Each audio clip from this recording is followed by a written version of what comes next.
Good morning, everybody. Happy Thursday. Let's get our heads right here on Ben and Woods this morning. Great to be here with you. Phenomenal day yesterday. One of the best days I can remember. Thank you for all the birthday love and appreciation. It really means a lot to me, and was very special day. Very special day indeed. I'm Woodsy. To my right, the Eagle has landed, Mr. Paul Reindl, our executive producer. Hi, Paulie. Oh, you can see me. Nice to be noticed. The drama that happened last night, Benjamin. I did. It's funny. We can crop them out of our YouTube stream too. We just push you right off to the side there. Paulie, if you can move yours to where it's just your ear, that'd be fantastic. I'd be happy because to. That's what happened last night. I'll explain in a moment. To my left, our benefactor, our golf benefactor yesterday, Benjamin R. Higgins. Thank you for a phenomenal, beautiful. Honestly, beautiful I think your birthday was better than my birthday. I had so much fun yesterday. So much fun. Had a really good time playing golf with the three of us and Adam Jones Yeah. out at Aviara. It was a beautiful day. Course was in great shape. It was fun to spend some time with AJ after talking to him so many times from the other side of the world. To have him here and I get to be with him for a day was really cool. It was your birthday.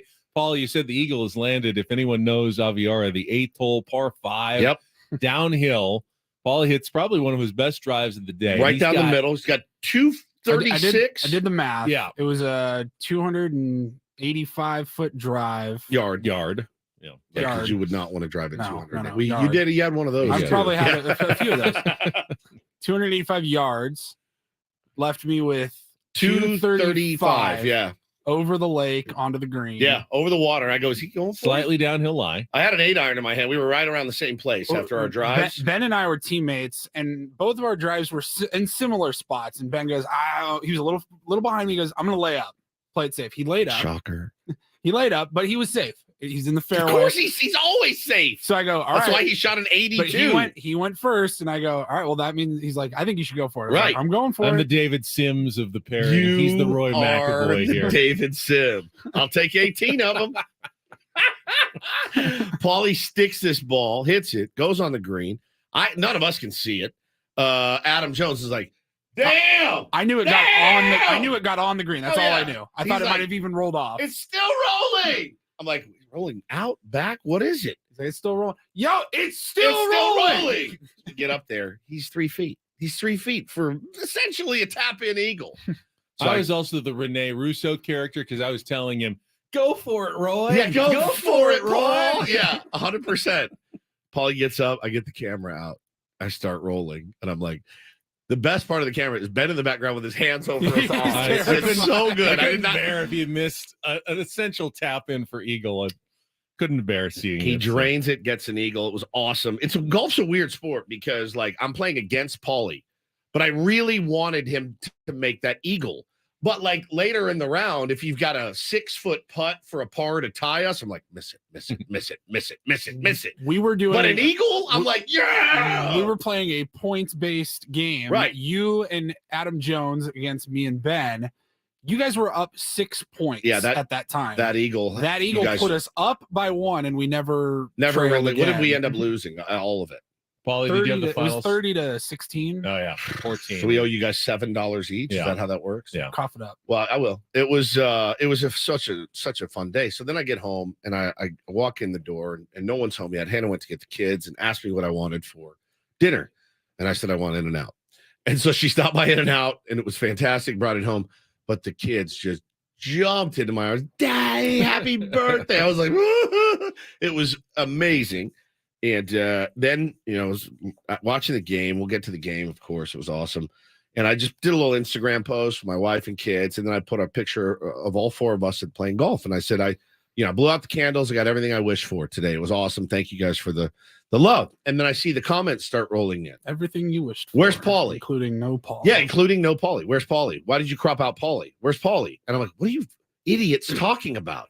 Scroll over on Instagram. Sure enough, picture I posted has completely cropped Paulie out. So it's me, Ben, and Adam Jones. If you're watching on the YouTube, this is the Ben and Woods post. That's the post. That is the original picture.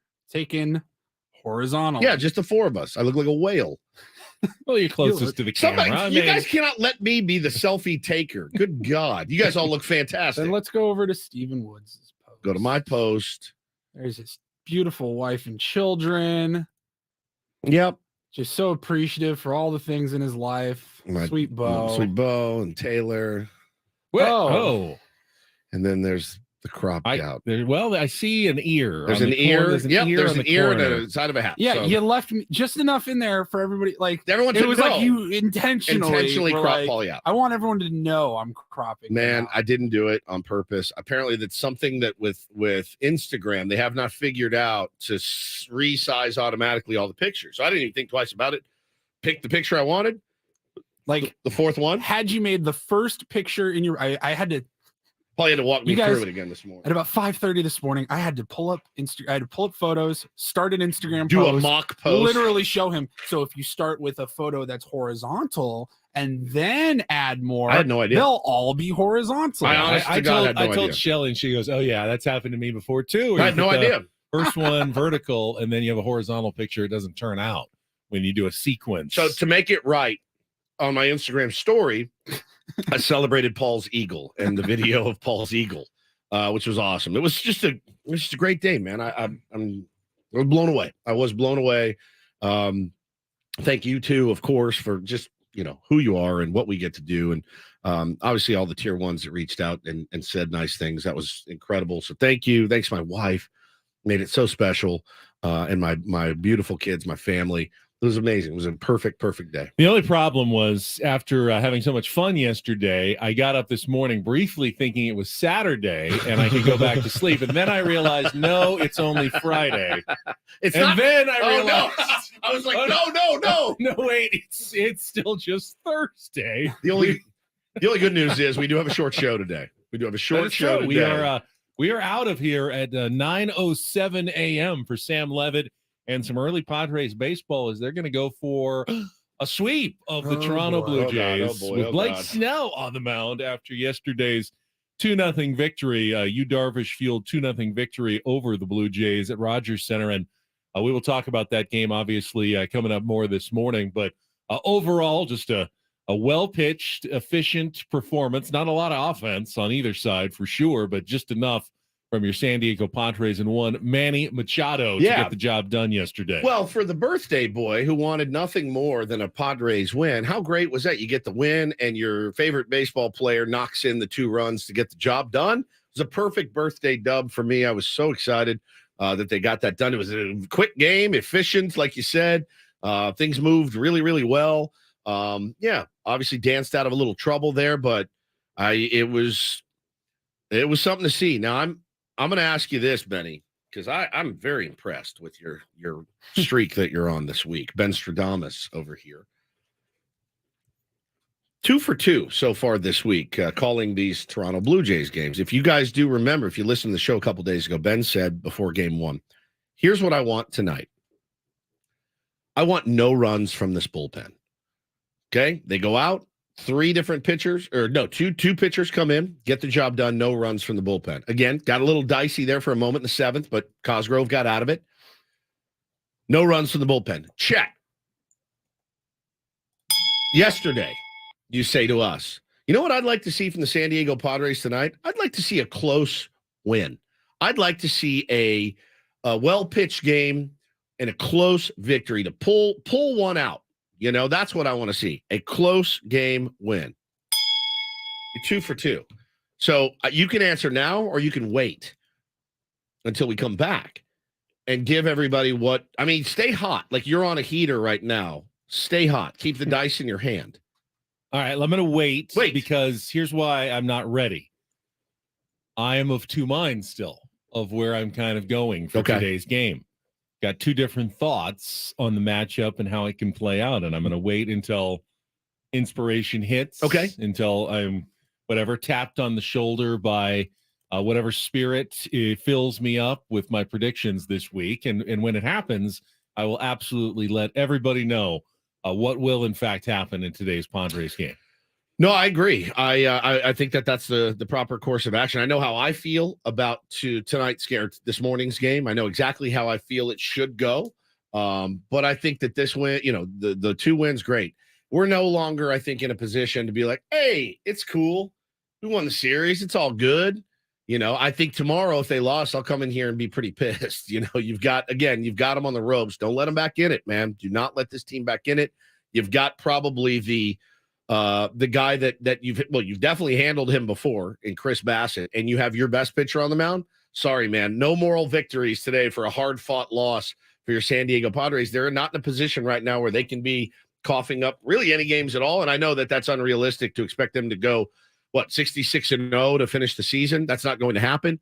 You need to get as close to it as you can, and it starts today by taking care of a guy that you've taken care of before. Yeah, and you need to save some of those losses for when you may have your fifth starter or bullpen day going. We heard yesterday that Michael Wacha, while he threw in Toronto, that he's probably going to need to do that a few more times, according to Bob Melvin. It's like 10 days away or something before he can return to the rotation. So you're going to be operating under a bit of a catch-as-catch-can situation in your fifth starter role, and that I don't have the Padres won a single game started by anyone other than their top four starters, when Michael Walker's been out. I mean, anyone other than basically Darvish, Snell, Musgrove, Walker, or Lugo, maybe Martinez earlier in the season when he was in the rotation. But have they even won a game when either a bullpen guy started or I guess Waldron, they won the game that no, did they win? He pitched okay, but they didn't win that game.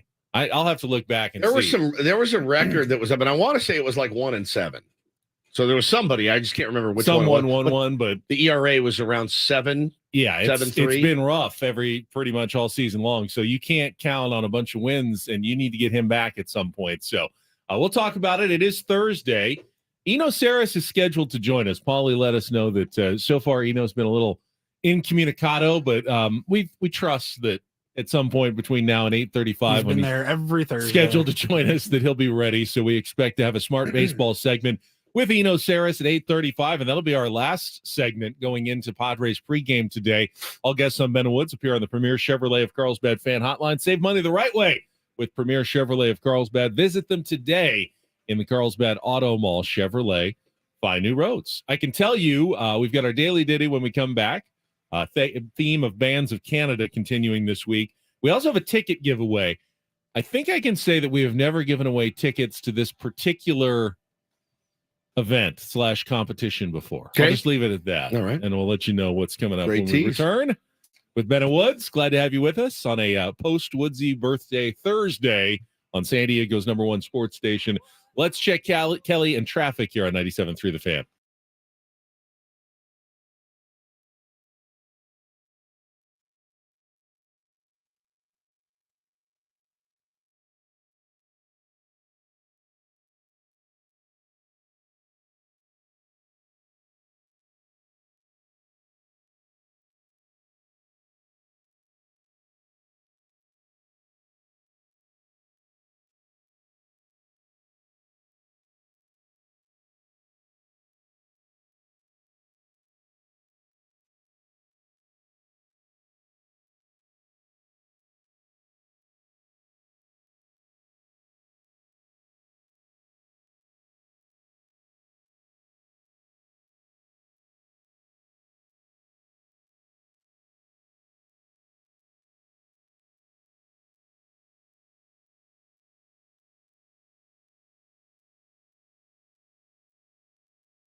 Put that every in the skinny pieces.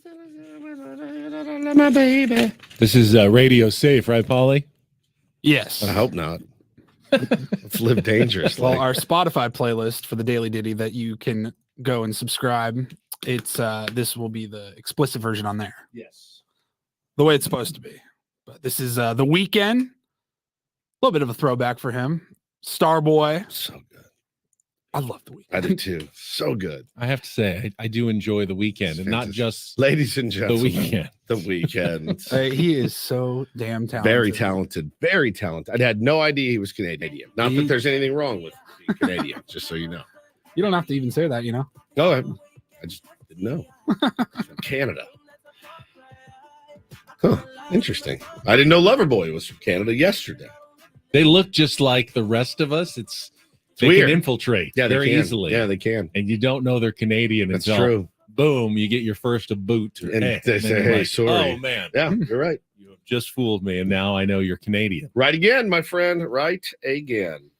So one thing I want to talk about today, and Paulie has it set out for our 7:00 hour on the rundown, and I want to hear from Padres fans as well. I sent out a tweet last night Oh, boy. about Juan Soto when he had walked 3 times going into his 4th at bat, and he came up, runner on second base, 1 out, chance to add some insurance. It's a 2-0 lead, drive in a run. And he gets ahead, with his good eye. He's up in the count 3-1 against whoever was in from the Toronto bullpen at that point. And he took 2 pitches at 3-1, both fairly solid strikes. One was a nice lane-changing cutter that went from the inside corner to, a little inner half of the plate at 3-2. And the other one was on the edge of the zone, but down the middle of the plate and struck out looking. And I tweeted when I watched that last at bat is why Juan Soto can be frustrating at times. Runner at second to drive in, gets ahead 3-1, but takes 2 pitches that could have been chances to drive in the run and strikes out. Even if he walks there, it's only a minimal game as it sets up the double play possibility as well. My sense was that Padres fans who are not giant Juan Soto backers, that's why they get frustrated, because they look at a guy batting third and they expect someone who is going to be your traditional RBI, looking for, drive the ball to the gaps, over the wall, extra bases, bring in the runs in that situation. And he just didn't look like a player that was trying to drive in the run there. Now, I will be the first to tell you that I think Juan Soto is an incredibly valuable player, Woods. But at the same time, that on-base percentage, the leading the baseball in all of walks, is batting third the right place for Juan Soto than in a lineup where he's more of a table setter maybe for the Padres. There's 2 things that I think cause the misperception of Juan Soto. The first one is because everyone knows what Juan Soto turned down. Everybody in the world knows that Juan Soto turned down $440 million.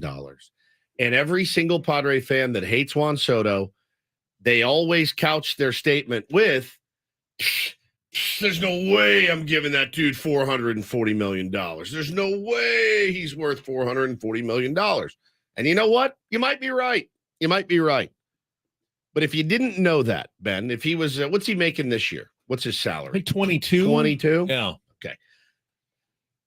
There's 24 players that make $22 million that are way worse than Juan Soto. No question. Defensively this year, been a bit of a train wreck. I'll give you that. Without him, our offense is dead. He has scored 55 runs. He's driven in 54 runs. He's on base all the friggin' time. I see what you're saying, though, about the 3-hole. I said it from the beginning of the year.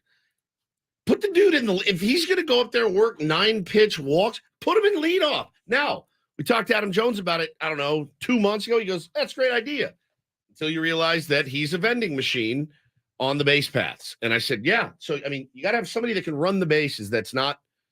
He's not a great base runner. He's not super fast. He's not really that good of a heady base runner either. You don't have to be fast to be a good base runner. He's neither. I don't know what the right spot is for Juan Soto, other than maybe the 2-hole, which, by the way, he doesn't like hitting it. So we're really between a rock and a hard place. I don't think what you were doing was criticizing Juan Soto. It's frustrating to me, though, when anyone 3-1 watches 2 pitches down the. It doesn't matter if it's Jake Cronenworth, Juan Soto, Manny Machado. They've all done it. Xander Bogaerts has done it. I mean, there's not that attack mode from this team very often. The grinding out the bat. Somebody tweeted the other day that it made perfect sense, bro. The frustrating thing about the Padres is they're up there waiting for their pitch, and when they get their pitch, they don't hit it, and then they swing at something that's not their pitch. It happens all the time. Now, when it works, Jake, it's happened, I think, 17 million times this no season question. for Jake Cronenworth, No question. unfortunately. But Jake, you know what Jake Cronenworth didn't do? He didn't turn down $440 million. And everyone out here saying, you got to trade this guy, you got to trade this guy, you got to get rid of him.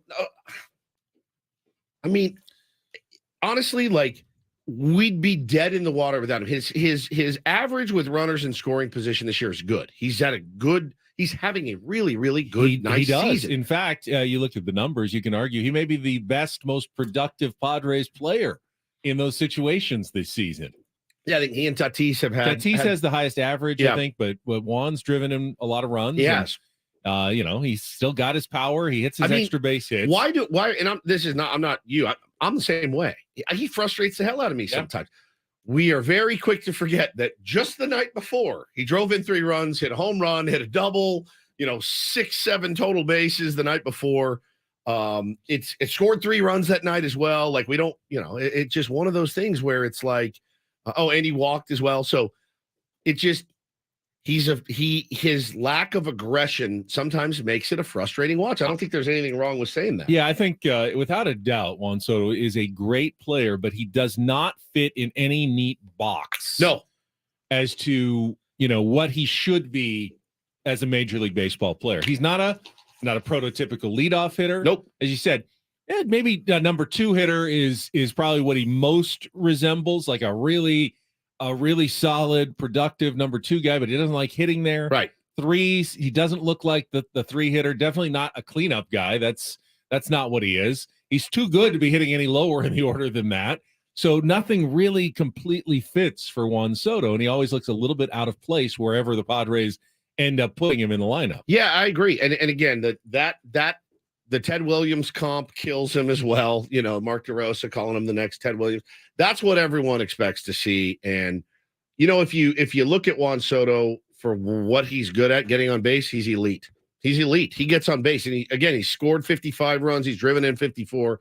That's 109 runs he's accounted for with the San Diego Padres this year. So Brent says his performance in high leverage situations is a lot worse. Most of these guys' performance in high leverage situations this year has been bad. Again, I think he gets unfairly singled out because of what the money he turned down. I really do. I think that's a big, big part of it. We asked Adam Jones about it on the golf course yesterday. I go, he goes, I can't imagine turning down 440, but I ain't Juan Soto. It's like, fair enough. And our lineup gets worse with him out of it. Period, bar none. And our memory with Juan is very short. It's very short. It is a big time. What have you done for me lately? Well, I hit a 2-run Oppo Jack last night and an RBI double. I knocked in 3 runs and scored, and I walked. It's so one. true. It is. I mean, it's like, well, yeah, but today, and this is not against you. I do the same thing on him. I'm like, let's go, swing the bat. But it's just the way that it is. I hate it. I don't do that to other players. I know. I think he's unfairly targeted. It's like all true. And I'm guilty. Yeah, we all feel that way.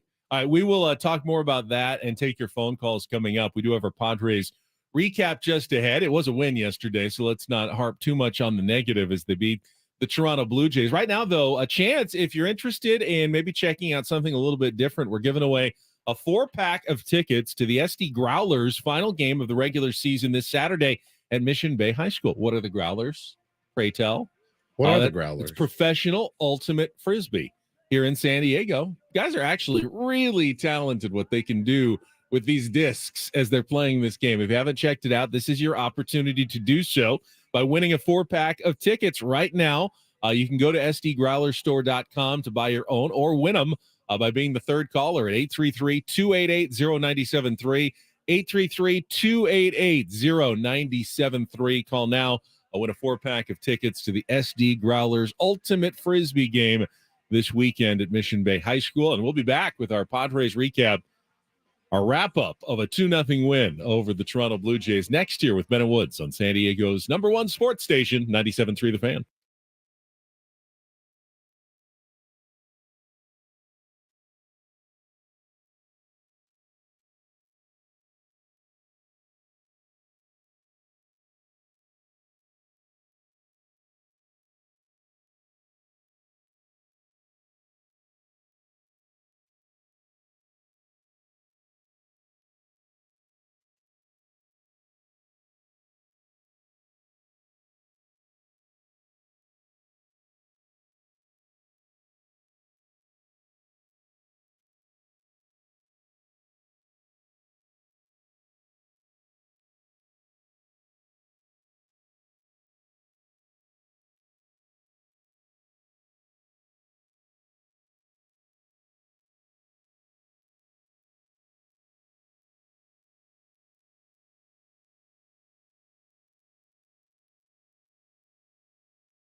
Sarah Bennett Woods is brought to you by the Golf Mart.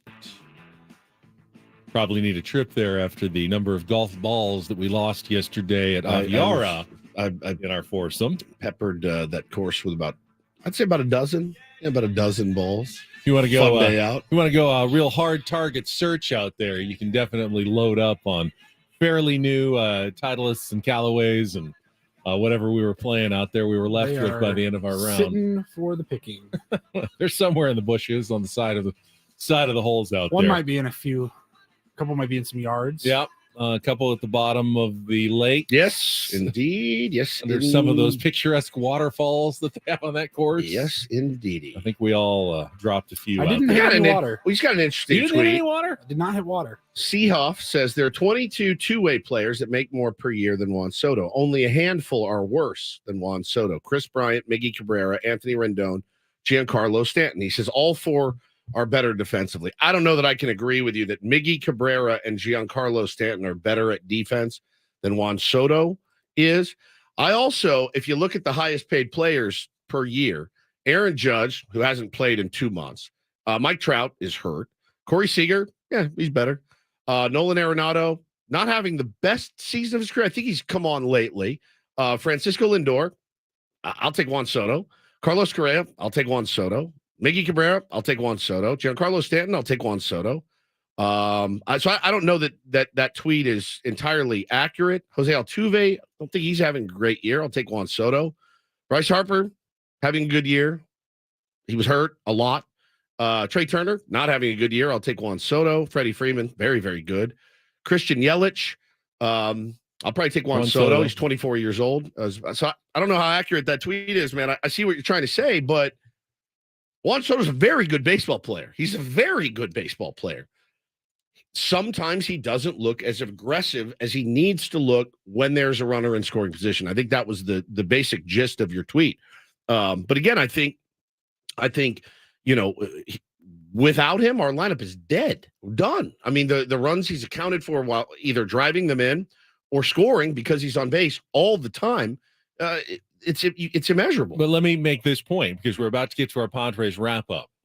If you didn't have someone behind Juan Soto who was aggressive with runners in scoring position, by the way, wasn't necessarily a great pitch, didn't make great contact on it, but it turned out to be the difference in that game. And you feel like Manny Machado is out there.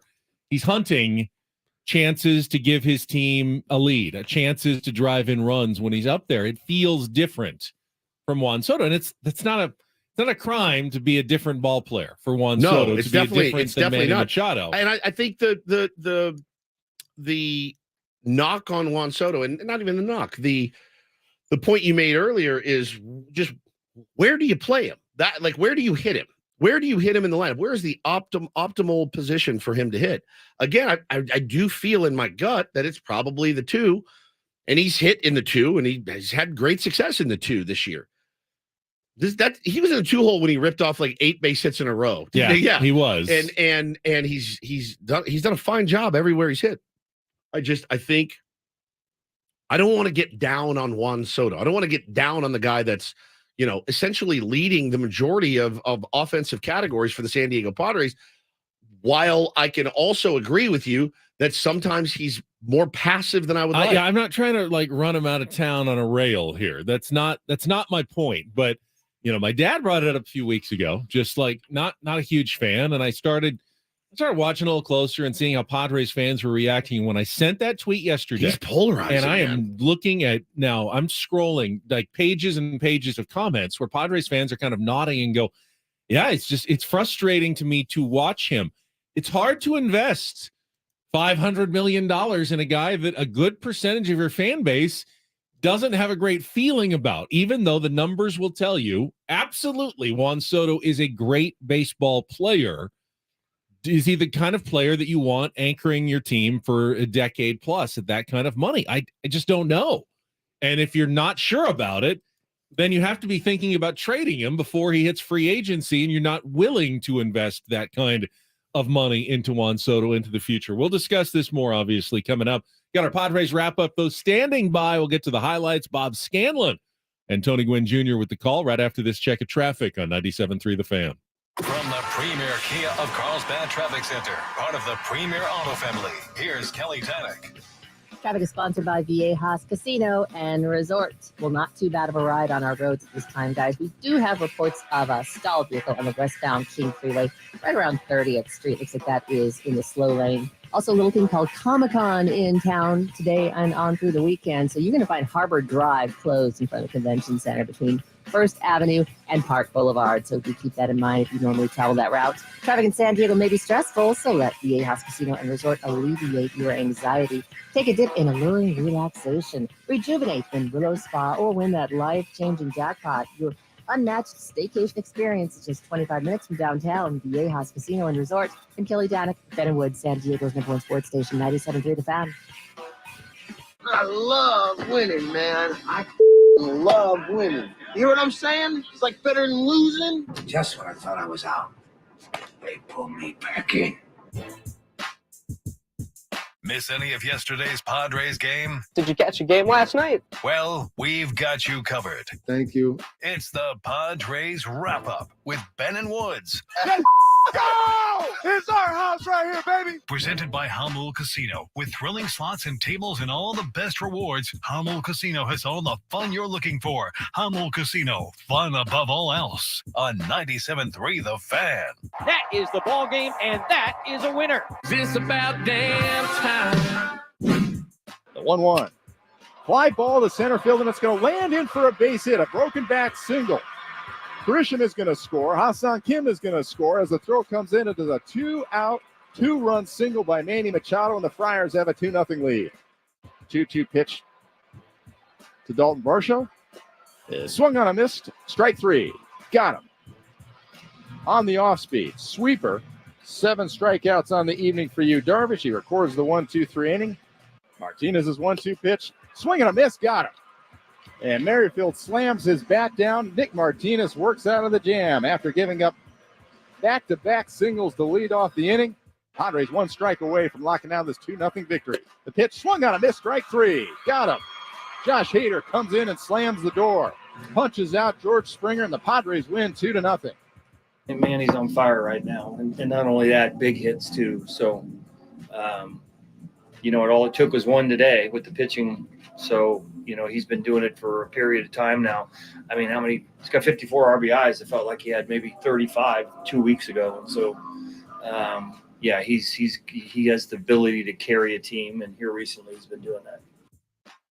Padres with a 2-0 victory over the Toronto Blue Jays yesterday, thanks to one well-placed, well-timed hit by the red-hot Manny Machado. So when it's going good, man, it's going good. You break your bat, you get fisted. It always sounds weird to say. And you not for most people, just because of you and your dirty mind over there. But for the rest of us, it's a very common baseball term. Fastball inside. Yeah, you get fisted. It's near the handle of your bat. You fist it over the shortstop's head. The bat splinters everywhere, and you knock in 2 runs. Wasn't one of those runs Juan Soto? I think he advanced to third on the play, but did not end up scoring. But he did. Now I had no problem with that walk. It was second and third after the Fister. Yeah, absolutely. Yeah. Well, after Trent Grisham nearly ran him out of the nearly ran him out of the inning, getting picked off, but amazingly, it made it to third base thanks to a bad throw on the wrong side of third base and a great slide by Trent Grisham. Who's the jumpiest base runners of all time. Ha-Seong Kim, 50 feet off the bag later in the game. They stepped off. They were about to pick him off too. It's making me nervous, man. Making me very, very nervous. But you're right. They had him dead to rights, and that would have been an excruciating way to get an out there. But hey, listen, finally it all worked out in the Padres' favor. You can tell they're trying to play more aggressive, and luckily they were able to come away with a hard-fought victory last night. Great job by the guys in the bullpen. Nick Martinez. I mean, that dude makes me nervous as hell. Nervous as hell. First 2 guys get on.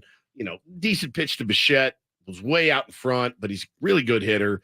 Out on his front foot and just hits it out to left, and Brandon Belt gets a knock, and you're like, oh my God, here we go.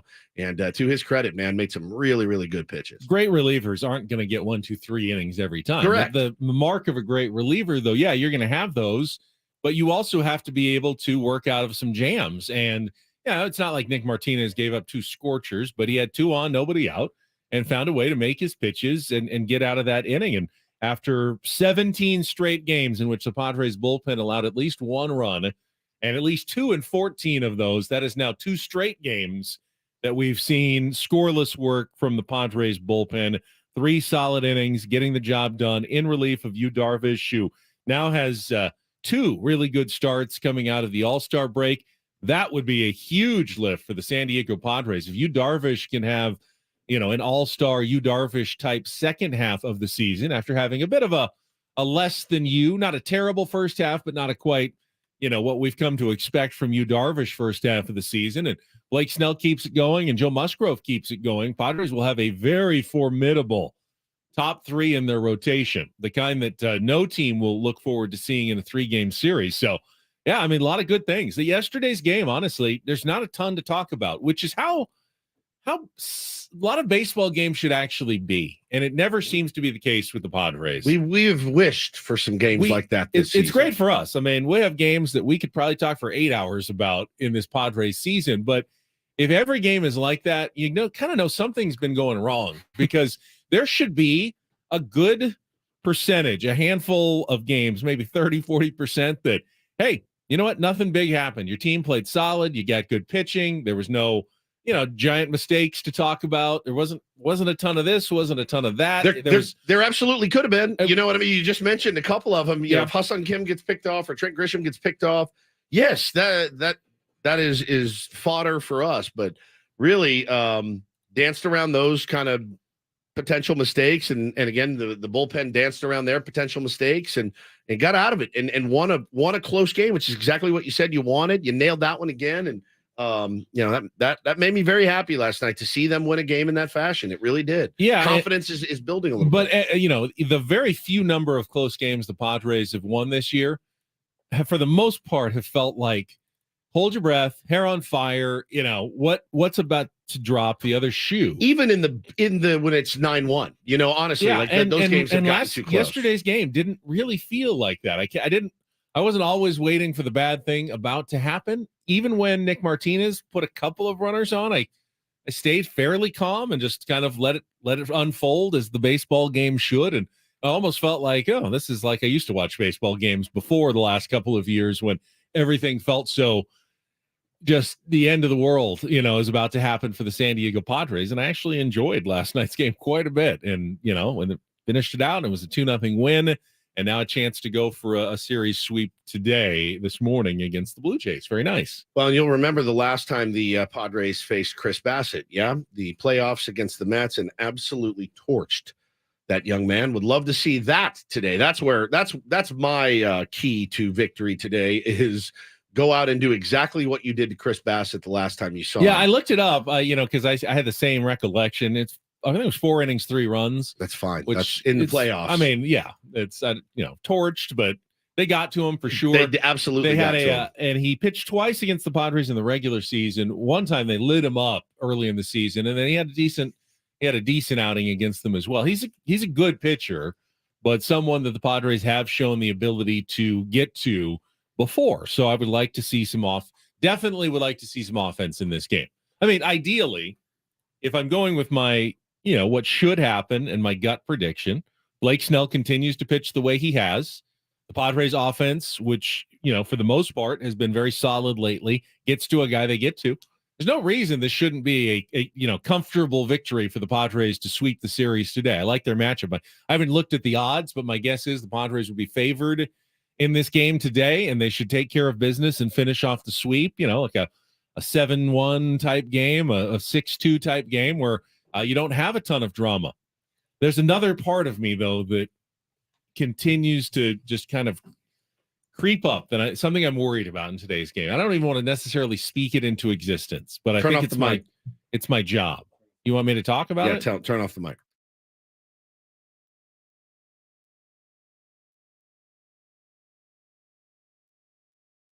No, I don't think he cares about that. We're You good. don't? I think Okay, we're you're good about yeah, that? Yeah, we're good. I Get thought you that out of were your gonna, mind. I thought you were going to say the bullpen. No. But I think even with Nick Martinez threw 16 pitches last night, Josh Hader threw 16 pitches last night. If they have a chance to sweep today, I think you will see Josh Hader.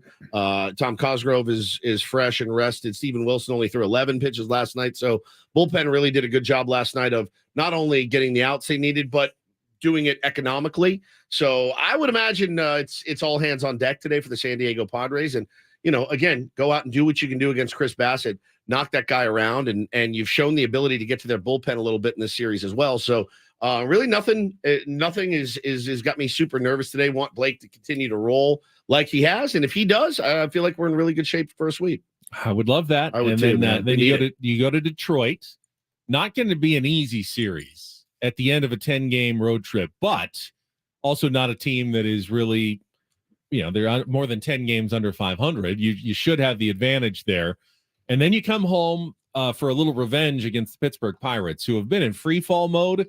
They were kind of in free fall mode when you went to Pittsburgh, and that didn't help you at all in that series. But Padres owe the Pirates big time from that recent trip to Pittsburgh. So, there's still an opportunity here to go on a bit of a run, make up some ground, and put yourself in a position where you could still reasonably say, let's acquire a couple of pieces before the trade deadline and really try to make a run now in the last couple of months of the season. Made the first couple of steps here the last couple of days. No There's doubt, still several more steps to take to get there, but where do we stand right now? What's our 6.5 back out of the last wild card? Okay. But only 8 out of the first wild Okay. card. And while it doesn't matter which one you get, the more teams that are bunched up in front of you, the closer they are. Then you have more teams that, could lose and you gain ground on every single day. Sure. Like yesterday, they're playing each other. You get some losses from teams, and you're almost guaranteed to make up some ground if you win a game, which will happen again today if the Padres can win. Love it. All right, we'll come back. We'll have some real or fake on a Throwback Thursday, chance to qualify for a trip to Las Vegas, and much more with Ben and Woods on San Diego's #1 sports station, 97.3 The Fan.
Sour of Ben and Woods brought to you by Cars.com. Whether you're looking for the perfect summer road trip car or something you can zip around in, visit Cars.com today. They have over 2 million cars for your 2 million summer possibilities. Head to Cars.com. Check out the possibilities. Cars.com.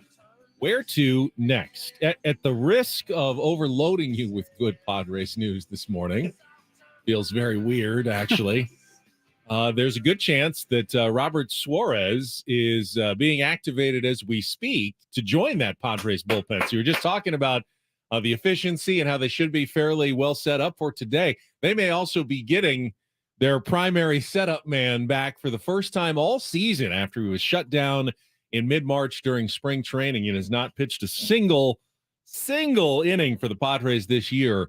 You could see Robert Suarez back on the mound for the San Diego Padres later this morning. I would love to. Oh, hello. Oh, there you go. We got shut you. me We up. got you. I get it. I cropped you out of a picture. You don't have to turn my mic off for the rest of the work. I'm just going to keep you really low. I can't hear myself. It's very quiet, Woods, today. Yeah, Half volume Woods, we call it. he would be. He at his ability, with his. If he's feeling good and everything's flowing like it used to with Bob Suarez, which, hey, listen, it may take a couple outings, but we don't have a lot of time for a learning curve here. You know what I mean? But with him, let's say he gets activated today. Let's say he gets in a 3-1 ball game. Wouldn't you imagine that Bob would probably call on him ASAP? 100%, just like he did with Garcia, just like he does with any reliever that comes back. Yeah. You got to get him going. You don't wait. You don't give him a low struggle, leverage for the first time out. Maybe you don't know when those are going to be there. It could be a week. If you need a guy, if you need him, you need him. The difference, though, is if he comes in and does struggle, puts a couple guys on, gives up a few runs. Right. I'm not going to be like, here we go again. Right. No, it's you get a little bit of a breather. The mentality is a lot different because you just get back. But again, then you look at there's plenty of criticism to go around. But at the end of the day, if he's healthy and he's ready to pitch again in high leverage situations, that's what we need him for. That should really help the bullpen. All right, you got to make a call, Ben. Somebody goes from the bullpen. Who is it? It's Garcia, right? If you're activating Suarez today, I think Luis Garcia. That's an interesting call. It's Garcia or Honeywell, I would imagine, but probably Garcia. I mean, has Alec Jacob in 3 innings, 2 appearances? Yeah, 3 innings, 2 appearances, 2 and a third, I think. Yeah. Has he done enough to solidify a spot already in that bullpen? Yeah, until he hasn't. Yeah. I'd say he's done more than a couple other guys. I'm pretty comfortable watching him throw. I mean, doesn't bring gas, but man, the deception is absolutely crazy. And he spots up, seemingly puts the ball wherever he wants to put the ball. I haven't seen a lot of hangers, mistakes, or anything from him. Now, give him time. He's a pitcher. It will happen at some point. But I'm not seeing you remember the guy we had here for a while, the Kaz Makita? Remember that dude? Is that his name? Yeah. Kaz Makita? I can't remember where he's from. It was Japan, I believe. Yes. And he was the side armor. He had the funky delivery. Kazuhisa Makita. Yeah, he threw 57 miles an hour.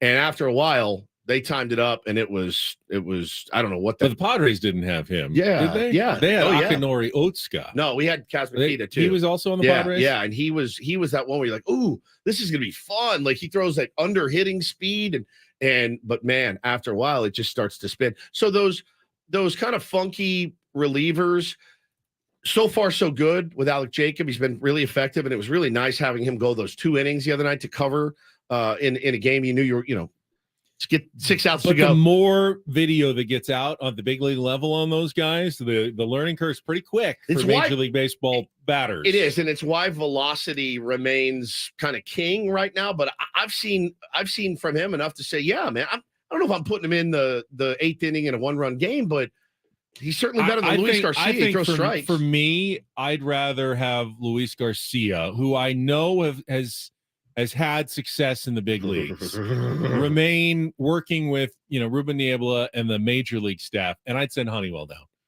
I don't trust Honeywell with anything right now other than mop up. And you can have Luis Garcia going in and working. If you're in mop up, you could have Garcia going in. At least I know he's going to throw 96. Faster, 98. Yeah, 98 when he's in there. So I'd probably send Honeywell down if that's the move. We'll see. We'll see when we get the lineup and any roster moves coming up here probably pretty shortly, considering we're just 3 hours away from game time in the series finale in Toronto. If you'd like to be our contestant for Real or Fake, you don't know musical trivia, but you still are interested in winning a monthly grand prize trip to Las Vegas. Thursday's your day. It's Throwback Thursday, so we play a throwback game of Real or Fake, and we'll do that coming up in a couple of minutes. Call us now, 833-288-0973, 833-288-0973. I would like to congratulate Taylor Colway on getting his first Major League Baseball knock in his first game ever yesterday. Got the start in right field, bumping Fernando Tatis Jr. to designated hitter to rest that ankle just a little bit, and I think it was his third at bat. He grounded one up the middle, hit off the glove of Bo Bichette, was it? And then made it to first base for an infield single.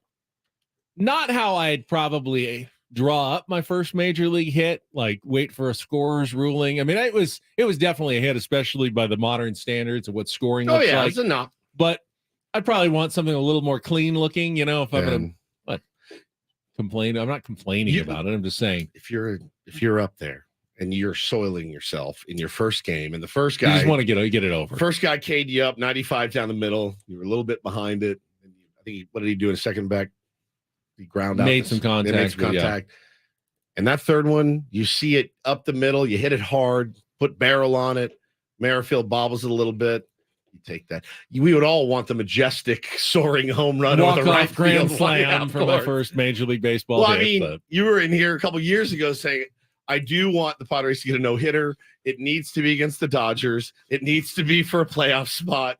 And you were plenty happy with No Joe in Texas that night. You were plenty happy. I was satisfied with it. You were that's very, for sure. very I still had some complaints. It wasn't still to this day. Wasn't a full crowd. It was on the road. I mean, there were things I could change about that for sure. The fact that it happened in 2021 and the way the game has changed, just the fact that it was done by one pitcher for the Padres and not a combined no-hitter for the first one. Yeah. I thought for sure that's how it was going to go. There's no doubt. And I would have felt dirty about it for the first one. Like, it's like winning a short season World Series. It's like Matt Kemp getting the first cycle. You're like, I know that sucked. But I mean, you couldn't, if you were going to storybook the no-hitter, that's it. That's the one. Couldn't have been better. I guess a perfect game. Could have been better. It was incredible. Incredible. All right, looks like we got some callers on the line. Let's get to it. Let's play a little Real or Fake.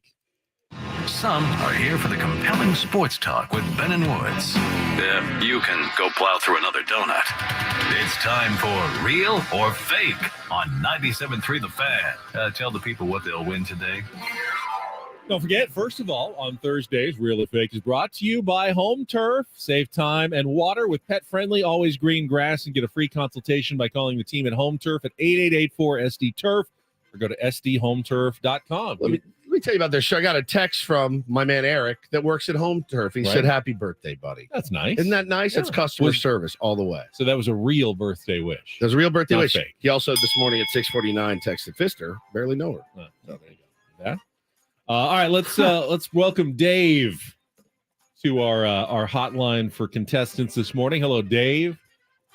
Good morning, guys. Good morning. Dave. All right, here's your opportunity to qualify for our grand prize drawing. 2-night stay at the Westgate Las Vegas. 2 tickets to Skid Row and Warrant on September 30th at the International Theater. Get tickets at Ticketmaster.com. Check out the Westgate Las Vegas Resort and Casino with newly designed premier rooms, part of their $70 million room renovations, home of legendary Vegas fun. All right, so Real or Fake? We've kind of had a theme all week. Canada Week. Yeah, we have the Daily Ditty was our Canadian bands. The Padres are in Canada, so I decided to keep it Canadian today on Real or Fake, Dave. The CFL is our topic on Real or Fake. Do you remember that for 3 years during the mid-90s, there were actually a handful of American-based Canadian Football League teams? Today on Real or Fake, I'll give you a city and a nickname, Dave. You need to tell me if they were a real CFL team in the United States or a fake I have made up for our game. And you can ask Woods for help. I don't know how much help he's going to be on this one. For example, like in Major League Baseball, most, but not all, most teams are in America. We also have the Toronto Blue Jays. Yes. We're doing the opposite for the We're CFL. doing the opposite. Most Yes. teams are in Canada, but there were United States this teams. is like the Montreal Expos, teams that used to exist in a different country but no longer exist anymore. Dave, you understand how it works? No, he doesn't. I don't think anyone does. I absolutely understand. He absolutely Woody, happy understands. birthday. Thank you, buddy. Appreciate it. My eyes have glazed over with that. The object is to get 4 out of 7 right, and you will win. Dave, round 1, real or fake Canadian football team of the 90s. The Birmingham Barracudas. Real or fake, Dave? Oof, I'm going to go fake. That one is real. They love putting like these alternative football teams in Birmingham, Alabama for some reason. They might have more failed UFL, XFL, Canadian Football League teams than any other city in America. That has to be a Crimson Tide effect, right? I guess so. They think because of Alabama. So many football fans in Alabama. Let's put a pro team there and see how they're going to support them. Not at all, apparently. All right, 0 for 1. That's okay. We're early in this game. Let's go round 2. Dave, the Sacramento Gold Miners. Real or fake? I would say fake on that one. Yeah, I would too. Oh, no. That is also a real Canadian Football League team. It's all right. We're not a real former team, yes, from the 1990s. All right, 0 for 2. Come on, Dave. Here we go. The Memphis Mad Dogs. Real or fake, Dave? Come on. Woods. I have no earthly idea. I still don't even know how it's played, so I'm going to say real. He's going to say real. Dave, what do you think? Hey, why not? Real. It is right. Oh, yes, thank Woods. You're channeling. Well, all right. That's that one. Memphis Mad Dogs team was part of the CFL. Yes. Okay. All right. You're correct. You're understanding the game. Hey, you've been the only one to get one right so far. All right. Round number 4. The Fargo Gray Wolves. Real or fake, Dave? The Fargo Gray Wolves. Fargo. Woods, I'm thinking fake. I'm thinking fake, too. Funny looking. Let's do it. All right. Fake it is. Give him a ding. Yeah. I thought that was the most real sounding of all the ones that I have here. I just picture Fargo as a town of like 75 six people. Yeah. All right, that's Close to 2. Canada. You have evened up True. the score. You need 2 out of these last 3, and you will be a winner, Dave. Let's go with the Columbus Cappers. Real or fake, Dave? Columbus Cappers. Thinking fake. What do you say, Woods? I agree with you. You agree? Yeah. Ding! All right, We're that's hot, we're correct. hot, That we're is hot, fake, let's and we go. are now 1 away from the win. How many Dave, chances left do we have? 2 chances Okay. left. Round 500. 6. Here we go. Real or fake Canadian Football League team of the 90s? The Las Vegas Posse. Real or fake, Dave? I said posse. I Woods. know you said. I understood. I'm going to say fake. Woods, what do you think? It's a tough one. It is a tough one. I'm going to say fake as well. Paulie? Let's do it. No, it is real. Once again. Oh, man, and we are down to the Oh, last no. chance My here. Round favorite 7. character in The Sopranos was Big Posse. 90% of the time, for some reason, this game goes to round 7. All of the money on the line and the drawing for the grand prize. The Shreveport Pirates, real or fake Canadian Football League team, Dave?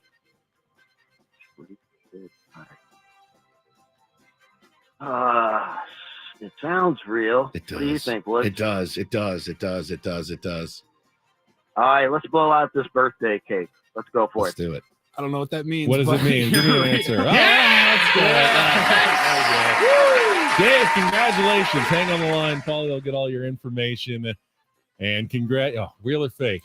That was a stressful one. It really was. Oh, it started, dropped the first 2 games. Yeah, had to come back and win 4 out of the last 5. Death, taxes, and real or fake going to 7. 7 rounds. Good God. Ay. CFL. Man. We got a lineup. Oh, let's go. All right. Let's tease it. We also have Don't Do This coming up next. Yeah, I've got a update on the Northwestern situation. And, all is fine now? All is not fine. All right. Apparently, this has been a thing at Northwestern for a long, long time. I've got to choose from like 4. You're going to have to help me because I got to choose from like 4 different I'll help you. options for Don't Do This when we come back. And a Padres lineup after a check of traffic on 97.3 The Fan.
Don't do this. I got a little surprise for you, you know what I'm saying?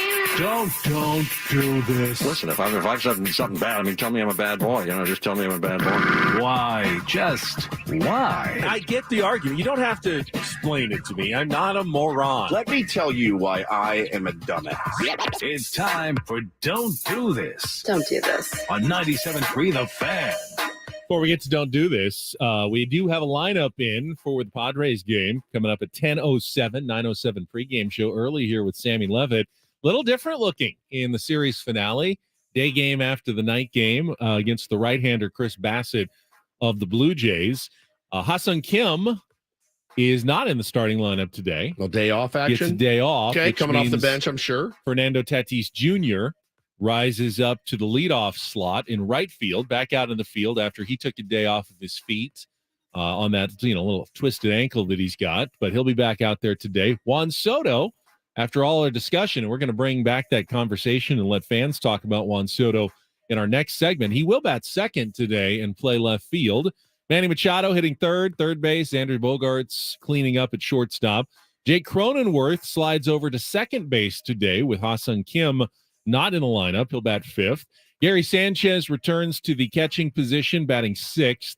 Matt Carpenter, who's looked just a hair better, not that it would be hard because he looked so bad for a while, but he's looked a hair better at the plate. He'll be the DH batting seventh. Trent Grisham is in center field batting eighth, and starting at first base today for the first time since his call-up earlier this week, Alfonso Rivas batting ninth with Blake Snell on the mound. Okay.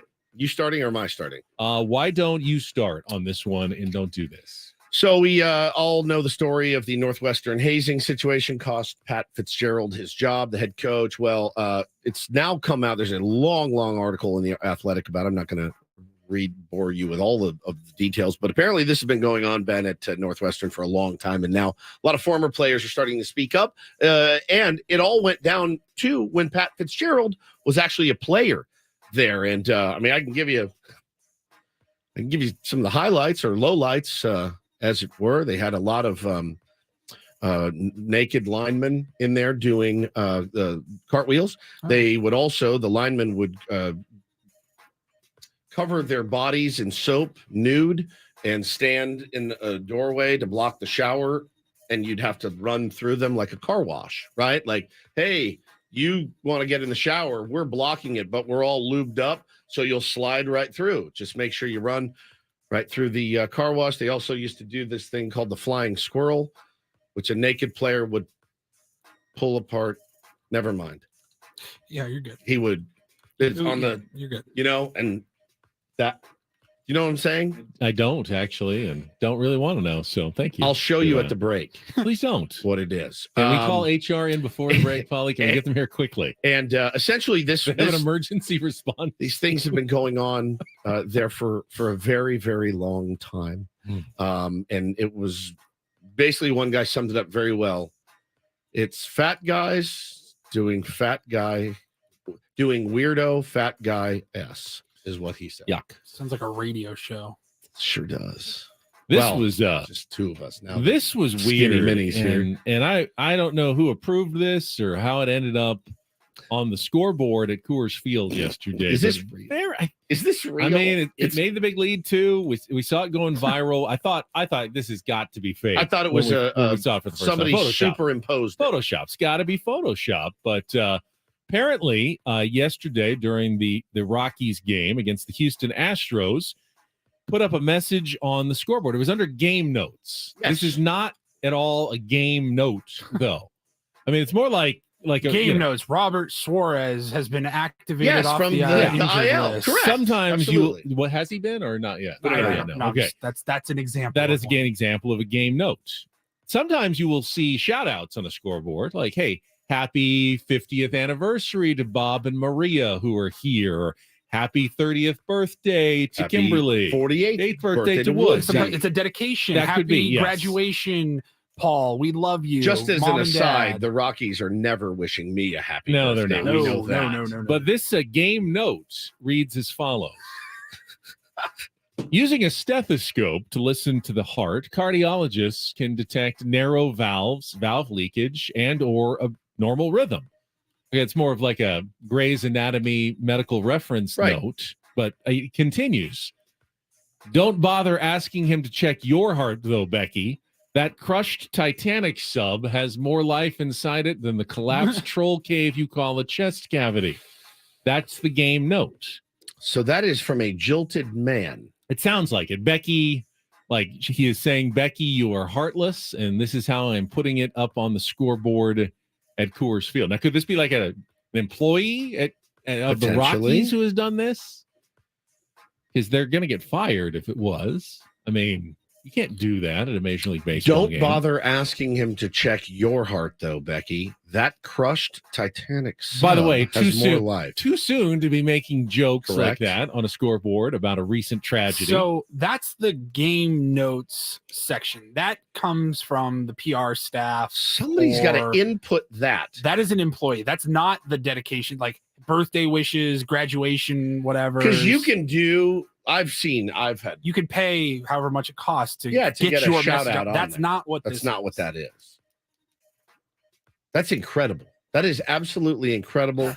That crushed Titanic sub I need to know how long it was up has for. more life inside it than that collapsed troll cave you call a chest cavity. Unbelievable. Do we have a do this? You know what? I do have a do this. Would you like me to do this for you today? Mega doo-doo. I think it's kind of a cool story. So the Women's World Cup got underway last night, and as is traditional, the host country gets to go first. And New Zealand, who is not favored to win anything, they've never won a game in any of their 5 World Cup appearances in the past, as the host country opened up with a giant upset, beating Norway 1-0 in the very first game. What a cool story. You get to host the World Cup, and then in your first game, you come up with like the biggest win in your country's soccer history, upsetting a fairly well-respected, I believe, international women's soccer team from Norway in the very first game. Apparently, there has been an update. They won the tournament in 1995. Who did? Norway, yes. Fantastic. What do we have an update on? On the Becky? scoreboard. Becky. This, somebody named Ephus Tosser tweeted yesterday, this is the best running bit in baseball that nobody knows about. So this is a bit, in fact. Game notes. This is one from a while back. Moving at a normal pace, it would take 125 hours to walk 500 miles and another 125 hours to walk 500 more. Baby, I love you, but I'll just go ahead and hop that Southwest flight to Calgary, XOXO. Repeatedly asking someone to come see about me. Take your own advice. Asking for attention is exponentially less effective than earning it. Invest in you. Take a walk. Read a book. Spend time in thought. Find out who you are and water the roots. Be confident. Be yourself. The right people will take notice, and those who don't, they're lost. They do these messages, these inspirational messages. All right, if that's the case, then it's part of a bit. Fine, but I still think using the crushed Titanic sub as a reference in there is still a don't do this. Even if it's part of it. We love bits. I love bits. You definitely love bits. We're working on a new bit right now. It's making Ben very uncomfortable. Of course. Very. But to use that as a reference on your scoreboard, to me, seems like you're going a little too far, even in service of the bit. Yeah, that one. Yeah, maybe. Yeah. Yeah. All right, that's don't and do this for a Thursday. That was Don't Do This with Ben and Woods on 97.3 The Fan. Apparently you are a louder minority, or maybe even an unexpected majority out there, Padres fans who are just not all that sold on Juan Soto. I don't want to say they're Juan Soto haters, but they're certainly not. I've seen plenty. They're not big fans of Juan Soto. And I would like to hear from Padres fans right now about how you think about the Padres left fielder and whether or not you would like to see the Padres sign him to an extension. And if not, how seriously do you have to consider trading him either now or in the offseason before he walks away for nothing in free agency? A lot of fans just saying it's just a frustrating watch. They were nodding in agreement when I sent out a tweet. I was stunned. I mean, we're in the hundreds of comments now, and they're mostly running about 9-1 against Juan Soto. Now, there are some Soto defenders out there as well. And if you are a fan and you think, hey, we'd be crazy to let this guy go, generational talent, the numbers back up the fact that he's a great player, I would love to hear from you as well, because you've got a really good argument. So give us a call, 833-288-0973, 833-288-0973. We'll do that when we come back with Ben Woods on 97.3 The Fan.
We know almost all the Padres have struggled with runners in scoring position this season. So why is it that Juan Soto seems to take the brunt of it from fans?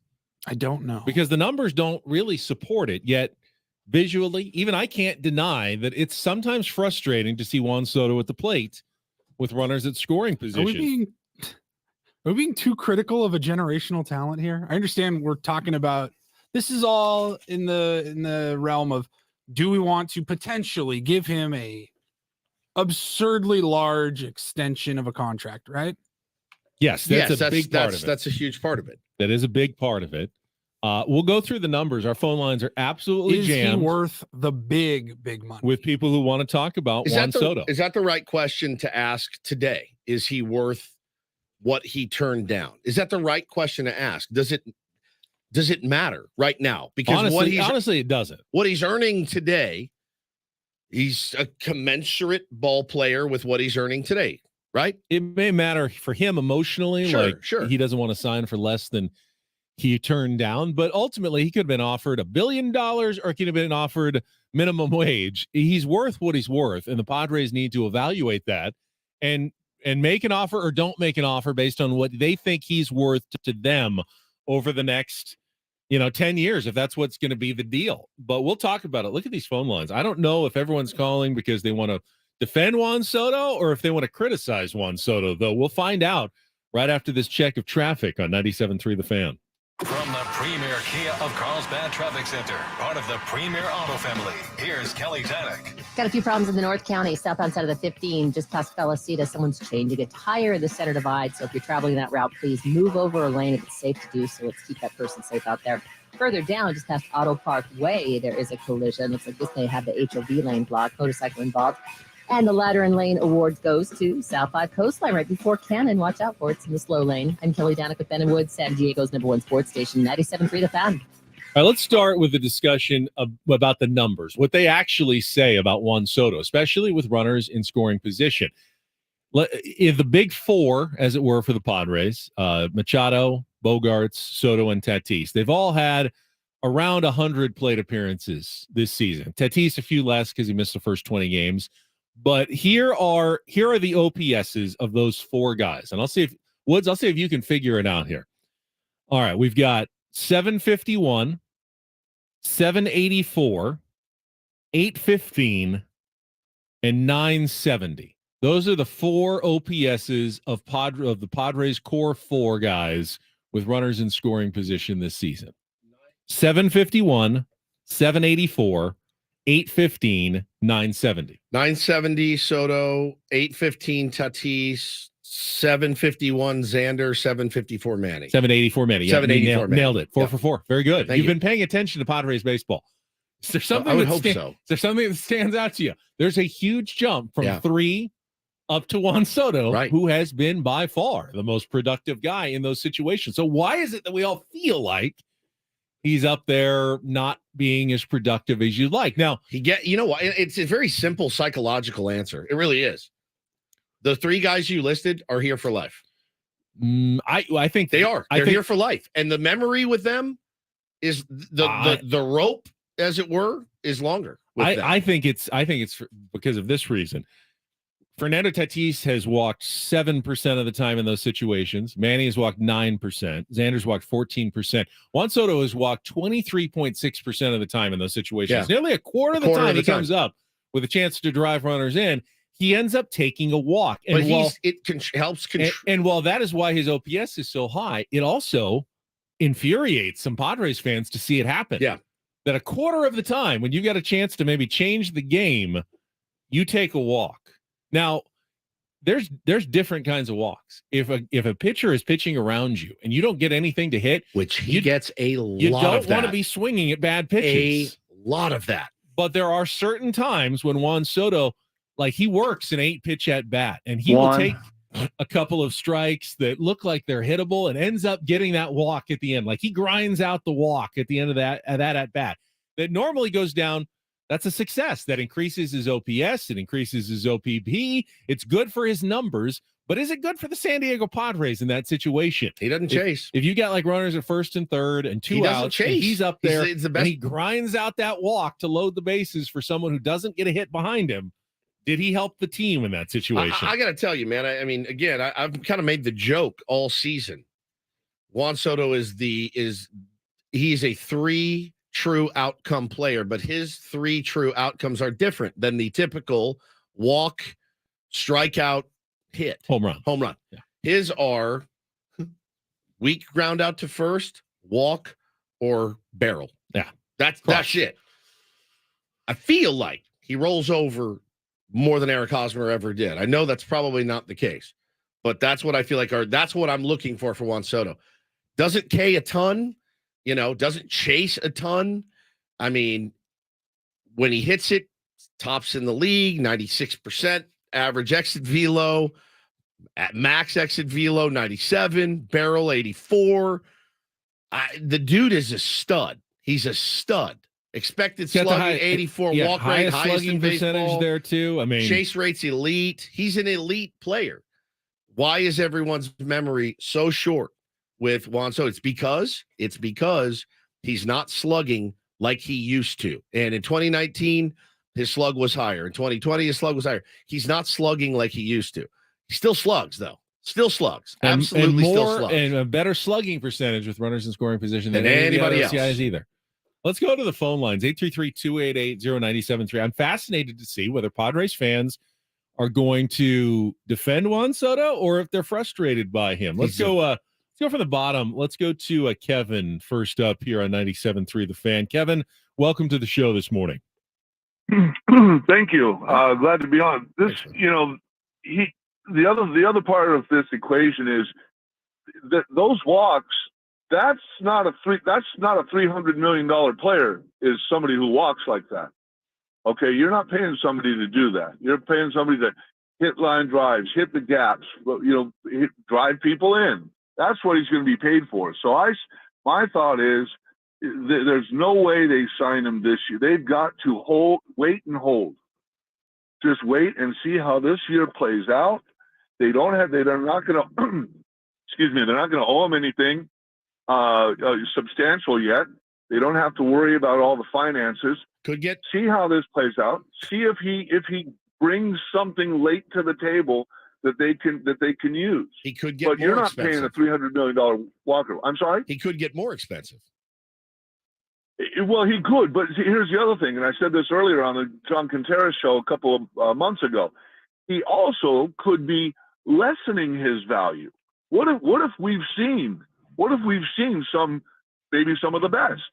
We don't know yet. That's why we have to wait. He could falter. Kevin, it's like anything else. If he was 28 years old, 29 years old, I'd say it's a no-brainer. Yeah, let's squeeze what we can this year, squeeze what we can next year. That kid is 24 years old and has put up some of the most elite numbers that in baseball. And again, in a down year for him. Still got 17 bombs, got 54 stakes. He's got 55 runs scored, walked more than anybody else. His average is 264. His OBP is 419. His slugging is 488. Combining that for an OPS of 907 in a down year. I think we have to ask ourselves as fans, are you a fan of Juan Soto? Do you want Juan Soto long-term? Because right. if you do, you should be in favor of exploring a contract extension now. Correct. While he's not down, but certainly not as high as he could be. I think he's only going to get more expensive. And the other thing too is, I think he's going to get better. I think he's going to get better. Like if I'm Juan Soto, I don't really want to sign anything right now because I believe in myself. I'm not going to be terrified if I'm Juan Soto. I'm taking it as a bargain right now. He trusts himself. He also is in the lineup every single day. And we give a lot of players credit for that. And again, the memory with fans and Juan Soto is so stinking short. Literally the night before last, Ben, 2-run homer to get the Pods on the board, RBI double, scored 3 runs. I mean, we're talking 36 hours ago. And then after last night, everyone's like, this sucks. This guy's terrible. Is it weird that you can both acknowledge the numbers and say, I know that brings value, but me personally, not a fan of his. Yes, you can say absolutely. You can absolutely say that. Are his ABs? I don't like anybody that isn't looking to drive in a run. Now, again, they're not sitting on the precipice of a massive multi-year, $30 million contract per year. That's not it. But I get mad when Crony does it. I get mad when Manny does it. But I also guarantee that fans don't like a guy who's going up there and trying so hard to drive in runs that he's swinging at sliders that are 4 feet out of the zone. Manny Machado early in the season. All the time. Manny Machado early in the season. That's not fun for fans either. So are we holding them to impossible standards here? I believe so. Let's try Ron. You're next up on Ben and Woods. Good morning, Ron. Morning, fellas. How you doing? Good, bud. How are you? Here's the thing, guys. I don't think any of us have a problem with Juan Soto. I think it's his defense. I think the guy pretty rough. I think the guy circles his. He's a horrible outfielder. I've seen the freaking kids in the home run derby catch fly balls better than Juan Soto does.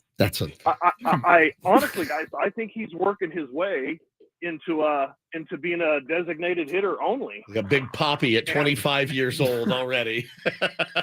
Yeah, he doesn't have a ton of speed, so he's not going to have great range in the outfield or base stealing speed. I saw some people on Twitter talk about how, hey, it was great when guys like Ricky Henderson and Tim Raines drew walks because it's probably going to turn into a double or a triple. It's not going to be the case with Juan Soto. He's on, but he's not adding value once he gets to the base paths as well with those walks. And by the way, his defensive numbers about average. I mean, his outs above average are and this down. is recency bias as well, because 2 weeks ago I said I actually think he's better in left than he was in right. With the he was really bad in right. He's had a couple of bad weeks. You're talking about his Gold Glove nominee, right? No, not really. But they're average. His numbers are. He's an average. He left would be fielder. a great designated hitter, and you could put a better defensive outfielder, and that might make the Padres better. But a guy who's he doesn't want to be a designated hitter because he knows that his value is less as a guy who doesn't play in the field. So he wants to be out there. It's like you said. You said it earlier, and you nailed it. It's just hard to put him in a box. It's pretty easy to put other players in boxes. He's not a guy you can really. I swear to God, if he could run a little bit, he's an ideal leadoff hitter. I mean, he can hit the ball out of the yard. Look at Mookie Betts. Mookie Betts hits leadoff. 26 home runs right now, 27 home runs for the Dodgers. Yeah, Juan's behind that mark. Aaron Judge hit leadoff. For the Yankees a lot of last season. Aaron Judge is fast. He is a smart base runner. He's heady. Juan Soto gets a little squirrely out there on the base paths. And at the end of the day, though, you're right. I mean, a guy with that eye, he's obviously going to be in the top 3 year lineup. You don't want him anywhere else. You don't want him in the cleanup spot in case somebody gets on working. You want somebody to drive in runs there. But for him, man, I again think the ideal spot for Juan Soto is probably the 2, and he's just not as comfortable there as he is in the 3. But if you're hitting in the 3 hole, in my opinion, in baseball these days, you're there to try to drive in runs, and he has done that. It's not like he hasn't driven in runs. He has. All right, that's 2 for 2 on anti kind of Juan Soto, or at least wait and see Juan Soto. Let's try Brandon. You are next up with Ben and Woods here on 97.3 The Fan. What's your take here, Brandon?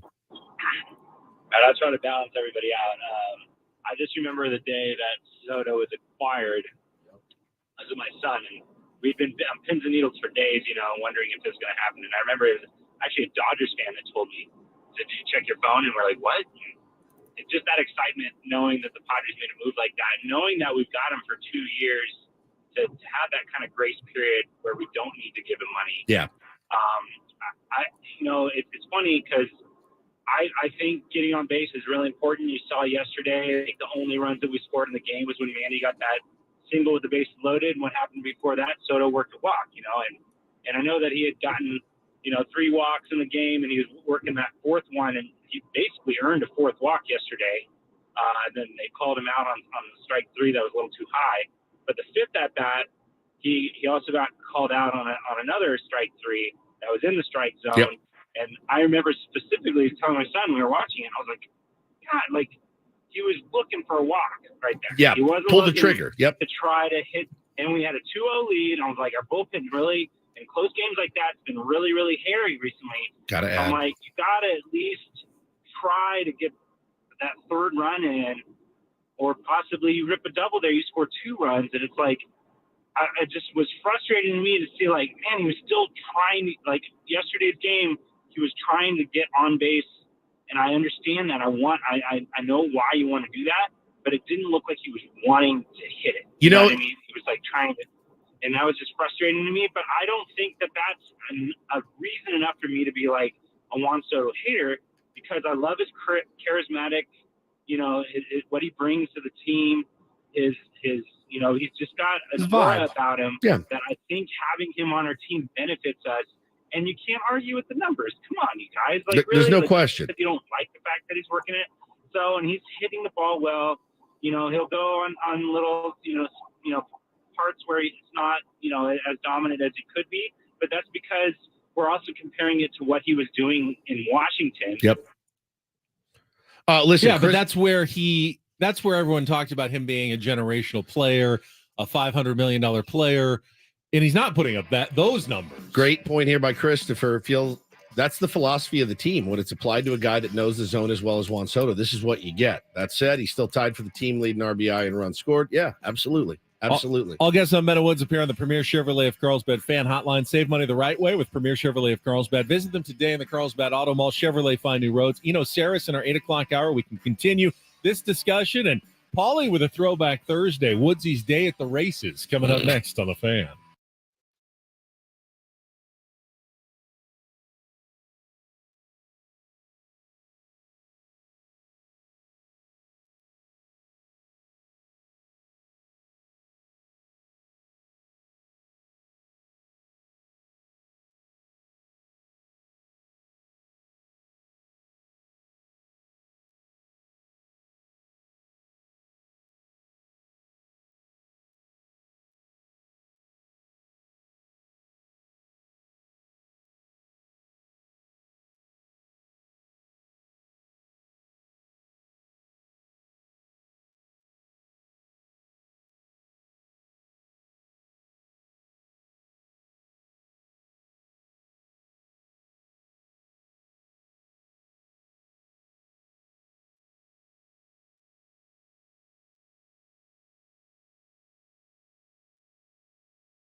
All right, we're 2/3 of the way home here on Ben and Woods this morning. Got about an hour and 7 minutes left before we will go home and enjoy some Padres baseball. You can listen to it right here on 97.3 The Fan. Sammy Levitt, the GOAT, will be in here to do Padres pregame. And, it's a great day to go out and get a sweep today. Certainly. I hope Juan Soto hits 4 jacks today off Chris Bassett and the like. Listen, we then have a segment tomorrow about him not hitting 4 home runs. I just said 4 jacks. 5. 5 Oh, home 5 runs. jacks. Right. Yeah, It's tough, man. It's a fickle business. Fans are very fickle. Let me rephrase this a little bit.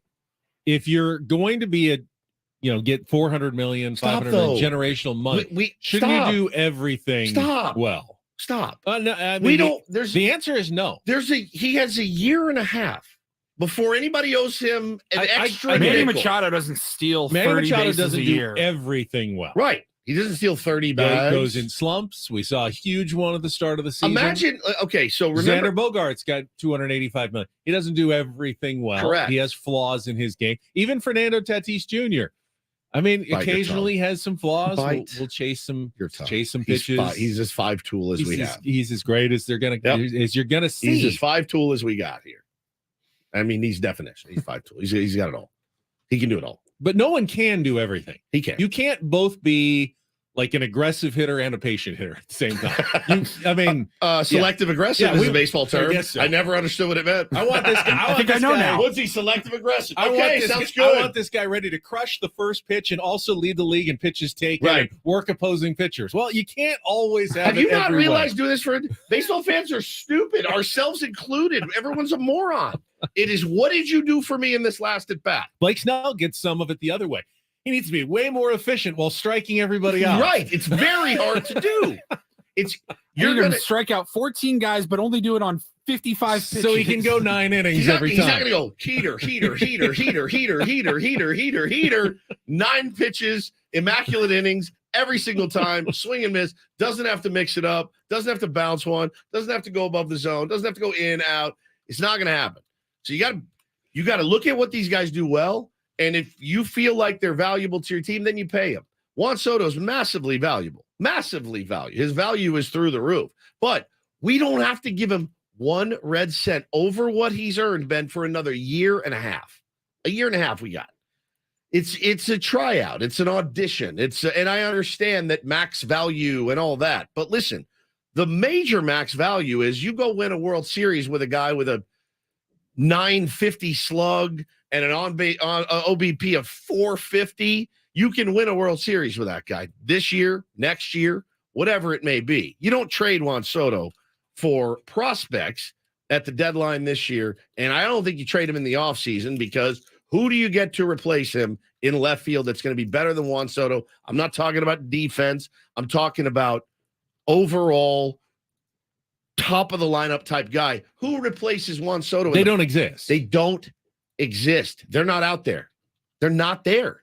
So you have him. Let's enjoy him. Let's ride him till the end, man, like a pony.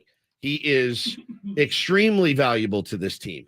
And I know walks aren't sexy. I know it. I love seeing a guy knocking in runs, but he's done that. He's driven in runs. By the way, who's hit the ball harder more than any other Padre this season? Juan Soto. Juan Soto has. Yeah. I mean, so it's not like and by the way, do we forget the rough start he got off to this season and what he's been, these numbers that he's pulled up. Now, they weren't just a slow, steady build. The dude was in the chamber early in the season and it sucked, right? It was terrible. Xander was the only one on this team hitting. Well, then Juan started to get hot. What happened? Xander goes away. Manny hasn't come on until the last few weeks. What do Juan Soto's numbers look like if he had just an average start to the season and his teammates around him were hitting as well? Why would anyone have thrown Juan Soto 1 single strike when Manny was scuffling? Like, don't pitch to Juan Soto early in the season. He wasn't getting anything to hit at all. So it's all circular. It's way deeper than just saying, he walks too much or he's not aggressive enough. He may not be aggressive enough, but that guy knows the strike zone better than anyone in baseball. So I tend to kind of lean back with Juan and say, do your thing, man. Do your thing. When you get one, great. When, if you're getting on base 4 times, I can't be mad at that. It's a dream to have guys on base. So I think we all need to take a pause, a deep breath. No one's got to lay out anything for him yet. You got a year and a half to decide, right? Good morning, everybody. Good morning, Juan. Have a great One more day. thing to remember about this. When he walks and you go, man, I wish he would have swung the bat. The most likely outcome for any baseball player when they go up to home plate is what? To make an out. Yes. No one in history has had an OBP, I believe, over 500. Maybe Barry Bonds did it one season when he got all those intentional walks. But the history of baseball tells you the most likely thing to happen when you go up is you make an out. And when Juan Soto walks, what doesn't he do? He doesn't make an out. That is incredibly valuable, yet we sometimes dismiss it and devalue it, I think, just because it feels frustrating at the time because that's not what we wanted to happen, but that's what ended up happening, and that's still pretty valuable. All right, before we go back out to these phone lines, Throwback Thursday, we always like to take it back. Barry did it. Barry had a 609. Did he? For a whole OBP season? in 2004. Oh, my God. Then he had a 582 in 02. Yeah. Ted Williams, 553 in 1941. All right. 3 players, in the history of baseball have gotten on more than they've not. But by far, the most likely outcome for everybody is to make an out when you go up to home plate. Pretty incredible. So we go way back for this one. We always like to turn back the clock on Throwback Thursdays. One of the earliest clips we still have in the archive. And I'll be honest. I grew up around horse racing. My grandfather was very tight with the jockeys. He was their doctor. He went to the track every single day, like all year long. Down here in Del Mar, Santa Anita, up in LA, he was always there. So I was around the story it a lot. where he would pick you up in the rolls, yeah, with the chauffeur. How old were you? 6 to 8, any age. It's good. He couldn't drive. He had crutches, so he needed a driver. So I've always liked going to the races. Yeah, who wouldn't like going to the races in a Rolls Sitting Royce? in the box, in the box there. It was fun. Wood's not quite as big of a fan of horse racing. Didn't have the same experience growing up as I did. No, I didn't. Who did? And one of our first like remotes, old station, out and about doing a show for opening day at Del Mar, which is tomorrow here in San Diego again, where the turf meets the surf. God, Comic-Con opening day. Good Lord. Yeah. And we're sitting right there in the paddock, like on the balcony overlooking where they, bring out the horses and in a circle and the jockeys mount up before they go out onto the track. And we're sitting there. This clip is so funny to me for so many reasons. You have, it was the year that Justify won the Triple Crown. And Woods had it in his head that he wanted to see a famous horse. I forgot about at the track that day. I mean, Woods is just like you said. He's not into the racing. He didn't want to be there. He didn't see any value in us going out there as a show. And you can hear that in this clip. And then you can also hear this was July 18th of 2018. We'd only been a show for 3.5 months. Yeah, it might have been our first time going out and about outside the studio. We're at this all point. still feeling each other out, and Ben is so over Woods's BS. No, he just as usual. July 18th, 2018, opening day at Del Mar. This was 6:30 in the morning. Look, there's Justify. You see him? It's not Justify. Oh, well, it's a brown horse. How would you know? You wouldn't know if I put him in a lineup. I asked him. I interviewed him earlier. That wasn't Justify. But that's the thing is it could be, and you would never know. That's what I'm saying. But would it embarrass you guys that every jockey that rode by on a horse, if I asked them if that was Justify? Yes, it would. Would it? Absolutely would. Is that Justify? Is that Secretariat? Yes. Okay. All right. Now I'm all caught up in my horse racing for 2018. Long That's all gone. you needed to know. Long gone. Justify. Is he still alive? Yeah. Secretariat's not. We did lose Do you know that, or funny did you just say side. yes? We lost Funny Side this week. The famous gelding who won the Kentucky Derby. You know what a gelding is? It's a male horse. A male horse that what specifically? Is there A gelding is a male horse who is mating? castrated. So they don't produce foals. They can't breed, which actually reduces the value. If you win the Kentucky Derby, one of the great ways. You're a gelding. Horse. I'm not a gelding. Didn't you have a vasectomy? That's true. I did. You are a gelding. You're a gelding. Sucker. You're a gelding. I'm not a gelding. You're not a gelding. No, I'm not a gelding. I'm a You're stud. A would be stud. the opposite of a gelding. I wanted you to say it, not me.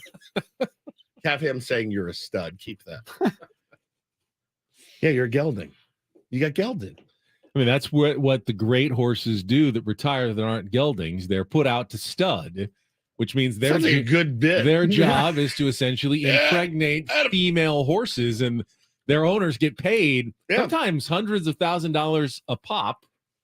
Kind of literally. I had a pretty good career, kicking ass, winning races. Now it's time to head out to the fields and create progeny out there that could be the next great generation of racehorses with the good bloodlines of like a Kentucky Derby champion. Ben was very mad. That's a short clip, but I did that bit to him all day. Hey, is that Justify? Are you John Justify? He got so mad. Those are his people out there. Those were not my people. They were his people, and he got mad when I messed with his people. It's like if you did it to my friends at, like a monster truck rally or something. That's in your mind. That's what you think. That's where I belong. But no. Is that the Undertaker? Is that the Undertaker? Is that Gravedigger? Is that Gravedigger? So good. Let's go back out to the phones. It's actually easier with monster trucks. No, the one that says Gravedigger on it, that's Gravedigger. Love it. We still have people who want to talk about Juan Soto. 833-288-0973. Let's go to Dan. You are next up here with Ben and Woods on a Thursday morning. Hello, Dan. Hey, good morning, boys. How's it going? Good. Well, man. I'm kind of with you guys, man. This guy, Juan Soto, is a justified stud. If you look at his stats from when he was with Washington, his numbers are kind of down. His batting average is about 20, 30 down. But this guy getting on base is a machine, man. He is. And I think we need to look more towards the other batters not bringing him in. Correct. That's like Tatis. Tatis is on a slump. He's kind of in and out, here, there, striking out, looking, swinging. And I kind of had a thought, what if we, in the offseason, train him to be a first baseman? Soto? And then we can re-sign him. Yeah, Soto. It's not the worst idea. I honestly had never even considered that. It's not the worst idea I've ever heard. I don't know. I don't know Juan at all. I think we talked to him for 5 minutes. I don't know if he'd ever have any desire of being an infielder. I can't imagine he wouldn't be. Playing infield's awesome. Playing first base is even better. Especially for a chatty, smiley guy phenomenal. Like Juan Soto. But again, I think Dan just blew my mind. I think wherever you put him, defensively, there you might have a couple of lapses. You might, but now what happens to Jake and Ha-Seong Kim if Juan Soto's at first base? I like the idea. Certainly, I have no idea. I have said since Jake came here that Jake should be an outfielder. I have always said that. So Jake may be in left field. But I mean, you can't. Now you're putting a lot of guys into. It's also not adult ball. So you're like, hey, you ever play left? All right, get out there. Are you gonna play short next inning? And we need you to catch after that. Somebody said he'd be tripping all over the place at first. I mean, I don't know. I don't know. He's an average left fielder. He's average. He's not terrible. He's not spectacular. He's an average left fielder who, by the way, is an elite batsman. He is an elite batsman. His on base percentage, his OBP, all of those numbers are elite numbers. Man, do I wish he had 25 home runs right now? Yeah. Would that be easier to stomach with all the walks? Absolutely. But where he is compared to how he started is spectacular. I don't think we're giving him enough credit for the awful slump he started in this season. To have the numbers he has now, Ben, frankly, his numbers should look more like Cronenworth's do now. That's how bad that start was, and he's pulled himself out of it, and he's an elite player. He really is. He's an elite player, and I think we are. And I think, callers to this radio station, I think people on Twitter, I think they are a little bit tough on a guy that, by the way, it's not contingent. There's not some clause in his contract that's, oh my God, we're about to unload $500 million on this guy. And everyone acts like we are. It's not. We don't ever have to give the guy another penny than what he's owed. And I'll give, I think it was Dan, credit for another good point.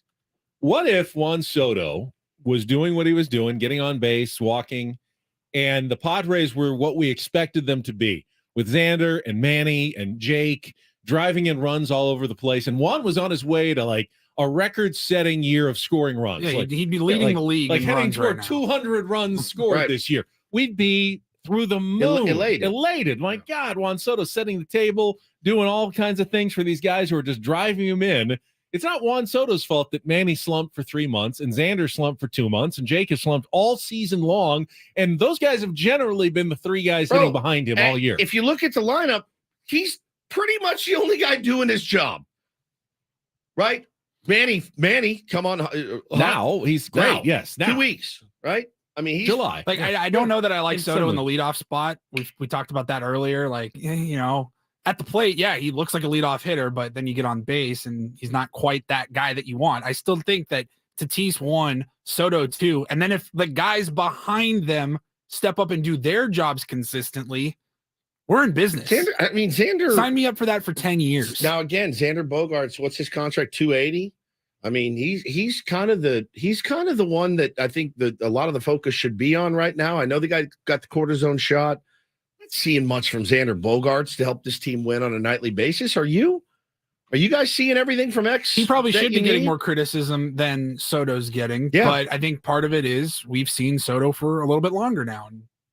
Right. Then there's that, the expected slug that he had in Washington and all the doubles, everything else he hit. But again, I mean, 17 bombs, 53 RBI, 55 runs scored, OBP of 417. I mean, this guy's getting on base 4 out of 10 times. Slugging, what is his slug again? I mean, it's good. It's very good. OPS is good, on base plus slugging. It's kind of what you look at these days. I mean, he's really not the guy you want to crush. I don't think. And I know there was frustrating at bats last night. I'm trying to think of the best players in the world, and he's in the top 10 best players in baseball, to be sure. I've seen all those guys have crap at bats from time to time. I saw Shohei. Bryce Harper, you posted one. Dude, Bryce Harper last night. Well, by the way, let's call spade a spade. Bryce Harper went up there last night, and all the Philly fans and media are saying, well, he was sick. Well, if he was sick, he shouldn't have been in there. He went up there with a bat on his shoulder and watched 7 pitches and struck out looking. Didn't move the bat off his shoulder. Almost didn't move it. He just stood there and watched. You're so sick you can't swing a bat, you shouldn't be in the lineup. But what are people going to say about Bryce? Freaking gamer. Man, guy got out there, he's sick. What a gamer. Yeah, he looked at 7 pitches and struck out looking. What a gamer he is. I wonder why. You're talking about something else now. 100%, dude. It's so very obvious when you're talking about baseball these days what certain people's perspectives are, and we know why.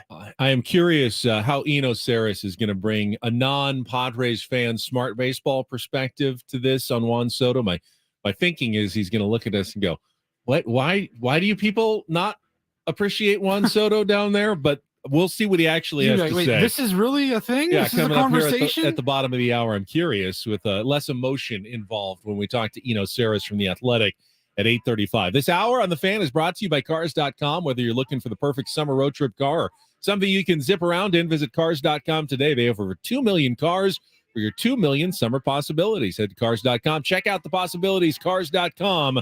Where to next? We still have the phone lines open, 833-288-0973. Eno Saris. Our pal Corey just texted me, goes, hey, don't forget about our horrible DHs this year as well.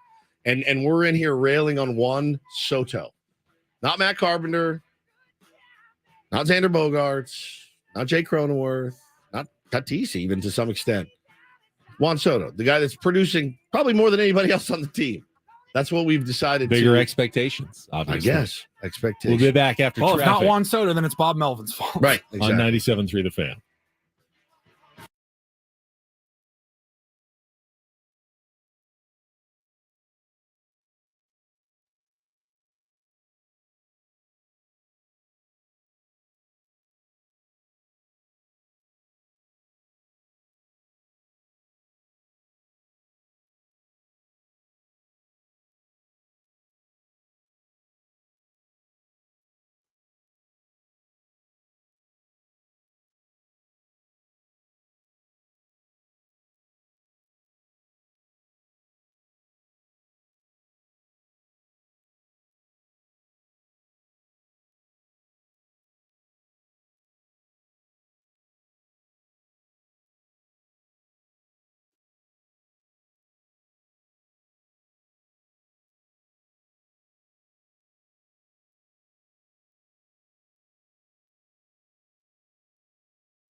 Well, can we just play the whole song since we have to break again in like two minutes? You have a 2-minute nugget? I do. You do? I have an absolutely 2-minute nugget. I actually have a trivia question for you. Love trivia. Who is, Paul, you can answer this one as well. Okay. Who is Christo Lamprecht? Christo Lamprecht. Soccer player. Ooh, doesn't that sounds good. Good answer, Woods. I like that. Relief pitcher, obviously. Christo Lamprecht. Golfer. Yes. I should have known. He tried this morning. Does he play for San Diego State? I have not touched it. He is the 22-year-old amateur from South Africa who currently shares the lead in the first round of the Open Championship at Royal Liverpool. They don't call this the British Open anymore, No, right? it's really just the Open. Some people say the Open Championship, but technically they like to go by just the Open. And it used to be the British Open. We all called it the British Open. They never called it the British Open. They wouldn't say like, and now live from the British Open. No, that was just a they fan would just say thing. they would say the Open Championship. They recently just shortened it to the Open.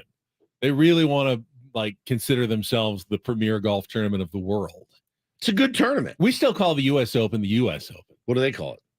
They call it the U.S. Open as well. But we don't call our Open the Open as well. Open. We could also say this is like the Ohio State University. Yeah, we're the Open. Yeah, they're like the Ohio, the Open. Christo Lamprecht teed off early today, shot a 66. Never heard of the guy, but 22 years old, and he is tied right now with Tommy Fleetwood atop the leaderboard in the first round. There are still players on the course. You got some Americans who are tied for fourth. Wyndham Clark, the U.S. Open champions, at 3 under. Stuart Sink at 3 under. Jordan Spieth is at 2 under. You got a lot of guys at 1 under, including Xander Schauffele, Scotty Scheffler, Brooks Koepka, Patrick Cantley, Patrick Reed are all there at under par. Only about, 26 golfers under par so far. So course has held up well. It was a nice day, not too windy, not too rainy, anything like that. Pretty good weather on the first day of the British Open. So that's your quick update from Royal Liverpool. And I waited like 2.5 hours before I even mentioned it, Wood. So that's restraint. That's discipline from yours truly this morning during a golf. This isn't the 3M Open. That's next week. This is a major tournament. Sure. And now I've gotten just to the point where it's time for Eno to join us with his Smart Baseball segment. And by the way, last segment of the day on Ben and Woods, because we will lead you right in. He's here now. Sam Levitt, in-season Sammy, is getting ready for the pregame show, which starts at 9:07 this morning. I feel like I'm stealing money today just doing a 3-hour show. I feel bad. Adam, do you need me to stick around and do some video content for you? We'll get to that, too, at some point. Oh, we've got some video content. This guy, I swear to God. I swear. It's all coming up on San Diego's #1 sports station, 97.3 The Fan.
Breaking news on 97.3 The Fan is presented by BetQL. Smarter bets start with BetQL. Download the BetQL app or visit BetQL.com today. And we have a Padres roster move. As somewhat expected, right-handed pitcher Robert Suarez has returned from rehab and been reinstated from the 60-day IL. Right-handed pitcher Matt Waldron has been optioned to AAA El Paso to make room on the 40-man roster for Suarez. Left-handed pitcher Jose Castillo has been designated for assignment. So Robert Suarez back on the team and ready to make his 2023 Padres debut. Welcome back. Either today or probably this weekend in Detroit. Yeah, or today. Will it be in the eighth inning in the setup situation, or will it be earlier in the game in a lower leverage situation? Not sure how Bob Melvin is going to use Robert Suarez right away, but he certainly could use some help out of the bullpen. That has been a major issue for the Padres. Not the last 2 days, but certainly the last month and a half or so. It's been the team's biggest weakness, and they're getting one of their expected biggest strengths back. It'll be good to see him back, man. Good to see Bob Suarez back in there. And all our speculation of who they were going to drop down. I had forgotten Matt Waldron was actually on the 26-man roster. Same. Probably would have picked him as the obvious candidate instead of Brent Honeywell, who I went with when I went with Luis Garcia. But it's Waldron who gets sent back down. All right. To AAA. All right, we got Eno Sarah standing by. People have options and people are don't definitely have the big factor there. Smart Baseball segment coming up right after traffic here on 97.3 The Fan. From the premier Kia of Carlsbad Traffic Center, part of the Premier Auto family, here's Kelly Tannick. Traffic is sponsored by the San Diego County Sheriff's Department. Got a couple of problems here. Crash in the North County West 78 before the 15's got middle lanes blocked. Also, northbound side of the 805 before Home Avenue, collision blocking the fast lane. Also, big reminder, Comic-Con runs today through Sunday. Going to find a lot of foot traffic in the Gaslamp East Village area, so please take it extra carefully if you are driving that area. And keep in mind, Harbor Drive in front of the convention center closed to all traffic. That includes cars, motorbikes, motorcycles, electric bikes, skateboards. Yeah, if you're on foot, you're going to be okay through that area. The San Diego Sheriff's Department is working hard to keep San Diego safe and is now hiring. The Sheriff's Department offers rewarding careers with growth and has an opportunity for anyone with integrity that wants to make a difference. Go to joinsdsheriff.net to learn more. That's joinsdsheriff.net. And Kelly Danik with Ben & Wood, San Diego's #1 sports station, 97.3 The Fan.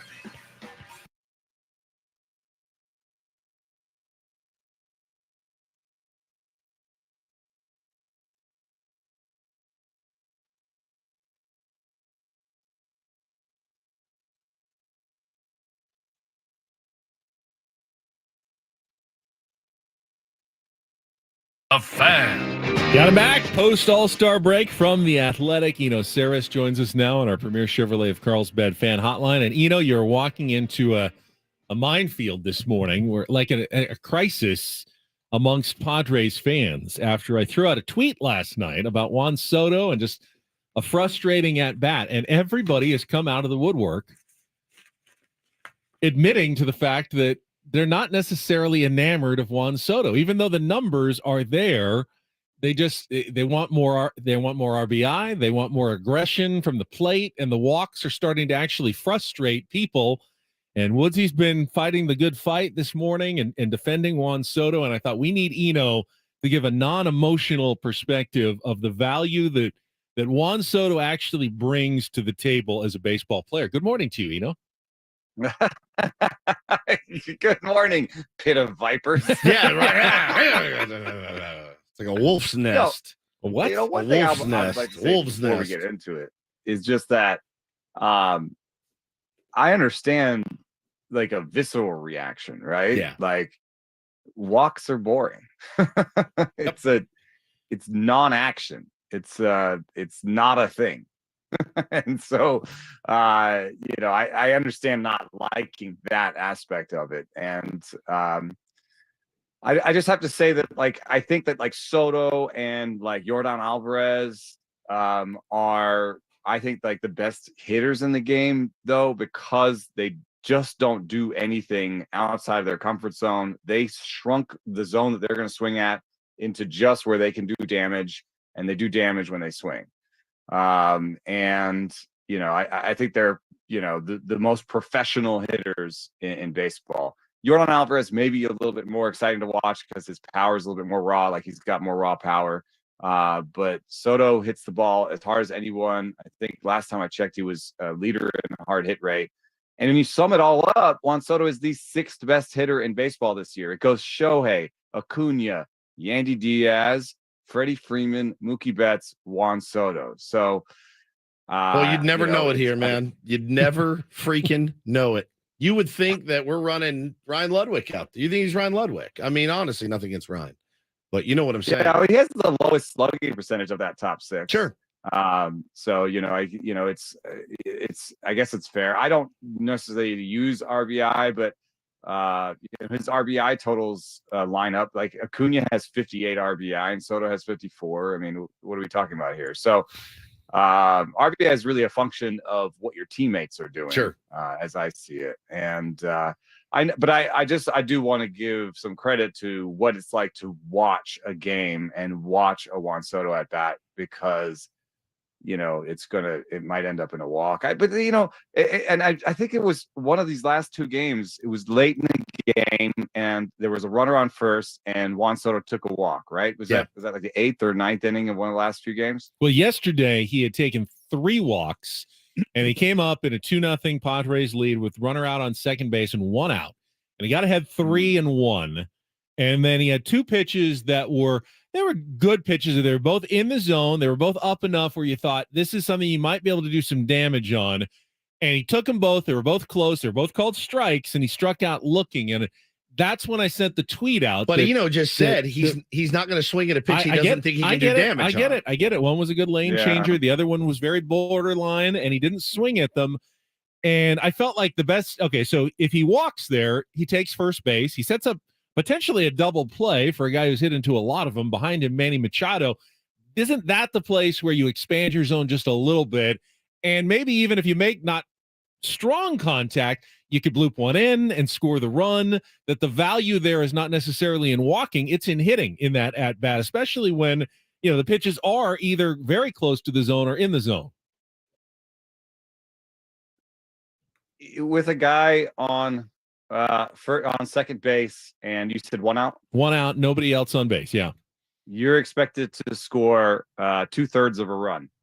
So 2/3 of the time you score 1 run. First and second with 1 out. 9/10. So you're adding to the expected run total by walking there for sure. Pretty amazing. Yeah. I didn't realize that. Also, Manny is electrically white hot right behind him and has not hit into a double play in a long time. So I guess and what you said, makes the most sense of anything I've heard. And when you talk about Yordan Alvarez and you talk about Juan Soto, strikes are not all created equal. There is a strike that you're like, cool, I can't do anything with it. I tip my cap and I go back to the dugout. Then there are strikes where you're like, oh, that's in the happy zone. Juan Soto, you're saying, really only wants to swing and pitches in the happy zone. And when he gets himself into trouble is when he swings and pitches outside the happy zone. I guess I'm 100% fine with him focusing in, shrinking the plate, cutting it in half, whatever phrase you want to use. It's so elite. It's so elite for somebody that played baseball to think about the ability to do that. That I think, again, I caution all of us to just kind of say, hey, listen, nobody owes a guy a nickel more than he's worth now. You don't have to pay him anything right now, right? You pay him what you agreed to. You got him for another year and a half. And then let's see. Let's see at the end. I still think this kid's 24 and just getting better every day. The other thing that I like to point out is, like, I had this long held theory, and I haven't really proven it yet, but I'm sure it's true. So in 1 year in the 90s or so, Vlad Guerrero Jr. and Adam Dunn had the same OPS, same weighted on base average rate. They had the same production, quote unquote, right? Right. But Adam Dunn is totally different than Vlad Guerrero. Correct. Adam Dunn is more like Soto, where he's walk, homer, strikeout, and more strikeouts than Soto even, but like more like a Soto. And Vlad Guerrero Jr., I would say, was more like a Tatis or a Machado, where he swung a lot, he was aggressive, he swung his pitches outside zone sometimes, but he did damage on those pitches and was able to expand the zone and do damage. And my theory is that, the number that they put up, this WOBA or OPS, whatever, says that, they had the same value. But if you took a team of Adam Dunns and put it up against a team of Vlad Guerreros, or up against a team of mixed Adam Dunn and Vlad Guerrero, the mixed Adam Dunn Vlad Guerrero team would do the best. Yeah, for sure. We talked about that before. The different kinds of players, the way the roster is constructed that's been one of the most fascinating, eye-opening things for me from our conversations this year as well. It makes a lot of sense. So I think theoretically this lineup I think is theoretically really well built, because if you think about it, Xander Bogaerts is a hit tool guy. He's a guy who will get you singles. He makes a lot of contact. He does put up professional IBAs, and he doesn't reach a lot, and he's not like but he walks enough, but he's a hit tool guy. Fernando Tatis is power and aggression. He's not going to take a ton of walks. Manny is sort of power with hit tool, just an amazing hitter. And then putting Soto in the middle of this, the theory is we go walk, hit, walk, homer. You know what I mean? All day. You kind of alternate. It doesn't obviously always work out that way. We know, but yes. If Jake Cronenworth was hitting to where he's hit in the past, that's a hit tool guy, right? So you've got multiple hit tool guys, you got multiple aggressive guys, and you got multiple guys who can take a walk. I mean, that was the idea going into the season. And I think when they're going well, you can see it. Oh, when they're not going well, you start yelling about Juan Soto walking too much. Yes, that's exactly right. Talking to Eno Saris from The Athletic. Let's talk about regression. And what's the opposite word of regression when someone's not doing well? Progression. Manny Machado. I guess it's not something that people. It's like one of the hardest things to explain to people. Yeah, but Manny Machado's really been talking about. He talks about putting numbers up. The back of the baseball card will win out at the end of the season. And boy, he was off to a slow start. Now he is on fire as anyone, and those numbers are quickly coming back up to look Manny-like. But you look around the league, and a team like the Miami Marlins that you kind of thought maybe doing it with smoke and mirrors. They're winning a lot of close games, and all of a sudden, boom, you hit the All-Star break. They've lost 6 in a row. They're dropping like a stone right now. The Reds have dropped 6 in a row. The Reds as well. It's almost the unavoidable thing in baseball, and this is why your stuff is so valuable. You kind of have to trust it, even when your eyes tell you like, oh, what's going on here? And the Padres are the other way. We saw Jim Bowden send a tweet, your colleague, that said, hey, the numbers scream that the Padres are about to break out, that they're better, they should be doing well, and we keep waiting for it. Maybe it will come. It's happening with these players. It's happening with these other teams. Maybe it is coming here with the San Diego Padres. I think, one thing for Manny was last year, that injury that he had. Am I correct in saying that there was like a tear in that ankle? Yeah. It was torn. It was torn. I heard it was most people would have had grade surgery. 3, I think, ankle, whatever that is medically. It was an actual sprain tear in his ankle. So, yeah. So he had a really bad ankle injury, and you could actually see in the exit velocities that there was an effect. And so sometimes you look at the barrel rates of the exit velocities for Manny this year, and you go, well, they're not quite where they've been when he's at his best. Well, he had that hamate injury, right? And I just trusted the fact that he's not striking out much more than usual.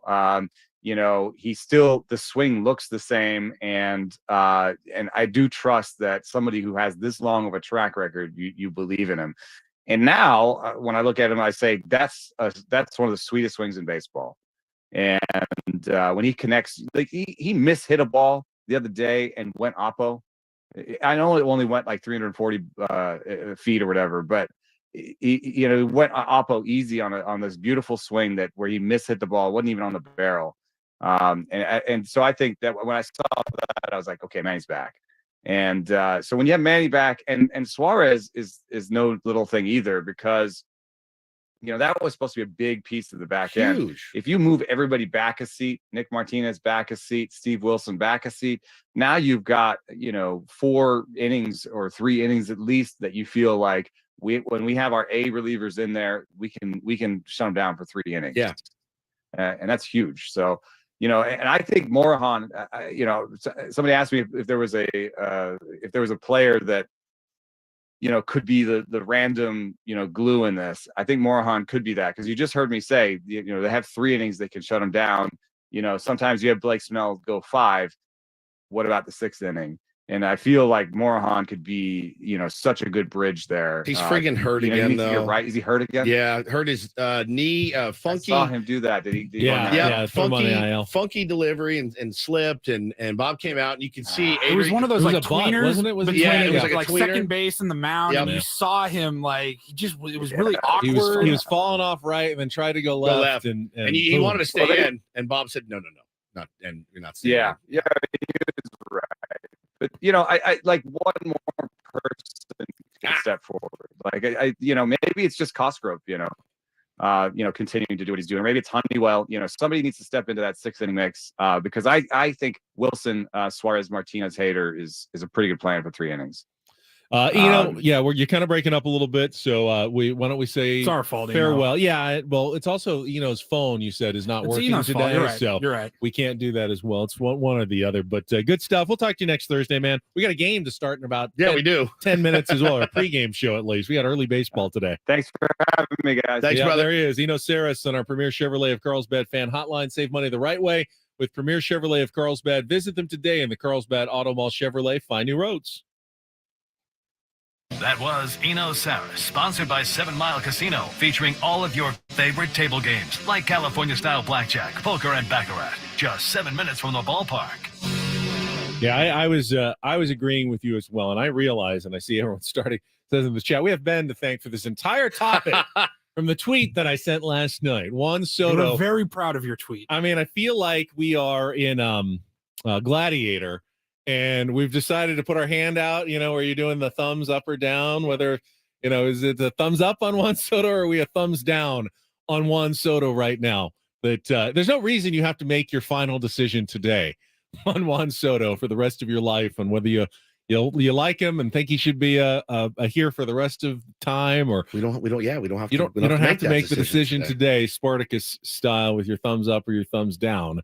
But I did start this, and Eno, I thought, finished it pretty well there with, I mean, why wouldn't you like a baseball player who does exactly what you really want every baseball player to do? Swing at the good pitches that you can hit really hard, and when you do, you hit the ball harder than anybody else in baseball.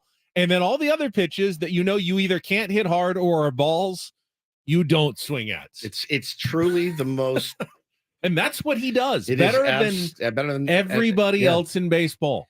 When you think about it that way, it's just remarkable. And again, I mean, don't tell me that he's not pitched differently. He is. I mean, he is pitched differently, as you have to. You have to pitch Juan Soto different than you pitch Fernando or Manny or everything else. And I'm telling you, man, he has spit on. He's got also, by the way, he's gotten hosed. Paulie brought this up the other day. That dude gets hosed more than anybody I've ever seen. On pitches in, on pitches up. You can't have pitches away, that on base percentage and the walks numbers, and not have the elite eye. Like if he thinks it's a ball, I'm going with him. Mr. Soto will tell you when it's a ball.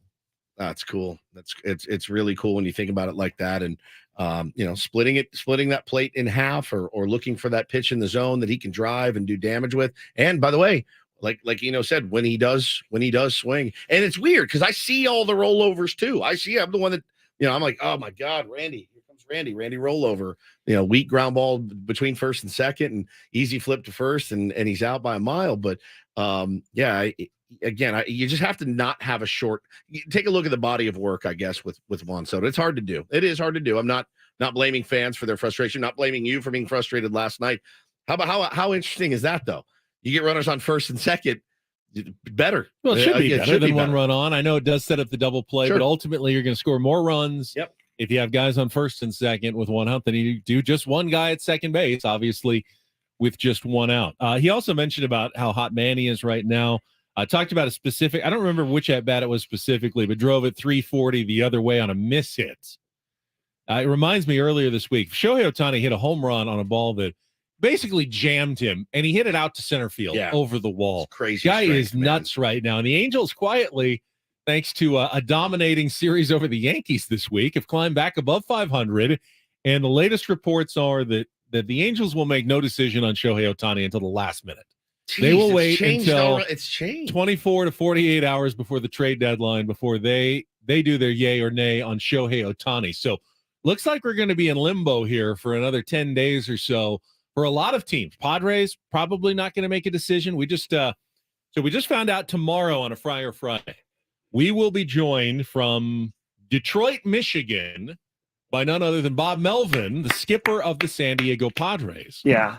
And then next week, we believe on Friar Friday, the last Friar Friday before the trade deadline, we will be joined by Peter Seidler. So that will be probably maybe one of the most critical Friar Fridays of the year. What'll that be? The 28th of July ahead of the August 1st trade deadline, with hopefully Peter Seidler to join us in a week. So 2 big Friar Fridays coming up, and everyone looks like they're waiting until the last second. Padres waiting, Angels waiting. We could have the biggest flurry of like July 31st to August 1st deals you're ever going to be seeing based on what kind of decisions teams are making at the last minute. So this next week, absolutely huge for teams like the Padres and the Angels going forward. Just keep it rolling, man. Keep it rolling today. Keep it rolling today. Get that sweep. Get to Detroit. Holy smokes. Dodgers lost yesterday to the Orioles, who have climbed into first place. I mean, remember how hot the Tampa Bay Rays started? Yeah. Orioles now in first place in the AL East. If you're a Dodgers fan, are you concerned? You're in first place. Diamondbacks, that's more a function of the Diamondbacks scuffling lately than the Dodgers playing well.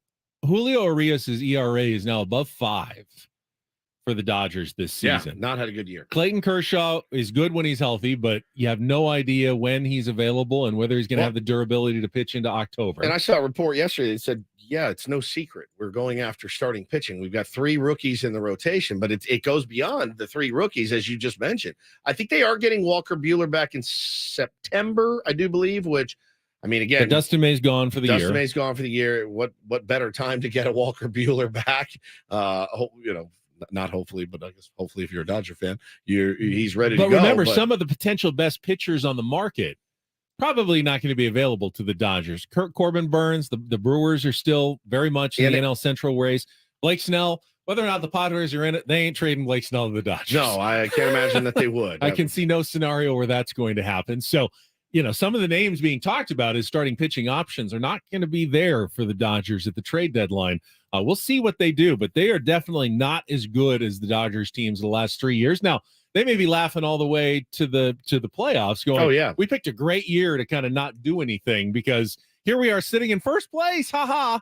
We've made no moves in the offseason, essentially, and the Padres have been disappointing. The Diamondbacks have crashed back to earth. The Giants are good, but we're ahead of them. Giants are looking really good. We're in first place. Giants have played well since the break. They beat the Reds, or they lost to the Reds yesterday, but Diamondbacks bounced back with some wins over the Braves here the last couple of days. It's a tight race at the top, but the Padres are they're lingering. They're not totally out of even the NL West race because the Diamondbacks have let everybody back in it. So interesting stuff coming up this next week and hopefully these last 2 months of the season. Yeah, no doubt about it, man. There are some interesting races to watch. You have talked about a couple of teams kind of falling off the map a little bit. Our beloved Marlins have lost 6 in a row. I mean, I guess it's good for us. We need all those teams to filter out. I see Sam Levitt ready to take his place in here. First, though, we have to pause 10 seconds for station identification. KWFN and KWFN HD1 San Diego. A leadoff home run for Fernando. Second pitch of the night. The Padres play here on San Diego's #1 sports station. 97.3 The Fan. Always live on the free Odyssey app. And this hour on 97.3 The Fan is brought to you by sugar or diet sweeteners. Hint is water with a touch of true fruit flavor. More than 25 delicious flavors in stores or at hintwater.com. Sammy will have all the matchups for you. Blake Snell against Chris Bassett coming up your way momentarily here on 97.3 The Fan. I love a good morning game. My kids are in school. I can actually watch the game. It's just fantastic. Padres, play every game at 10. Technically now going for their second sweep in their last 4 series. They also had the series win over the Mets going into the All-Star break. And, of course, the dropping of 3 of the 4 of the Phillies that pretty much looked like the end for a second. But now, all of a sudden, here they go again, getting our hopes up. Yep. With still more than 2 months left in the season. Not over yet. This would go a long way. Yeah. Long way. You get a happy Bob Melvin tomorrow. Fresh off a sweep. Be fantastic. That would be nice. Wouldn't that be great? Wouldn't that be great? I think Adam referred. We get a jacked up Bob Melvin. I don't know that Bob Melvin's ever I don't see him jacked up. But he might be in a good mood if we catch him after a sweep tomorrow. All right, that'll be it for us A little short show today, but we'll be back for 4 more hours tomorrow at 6 a.m. For executive producer Paul Reindl and Stephen Woods. I'm Ben Higgins. Sam Levitt, Padres pregame coming up next right here on San Diego's #1 sports station, 97.3 The Fan.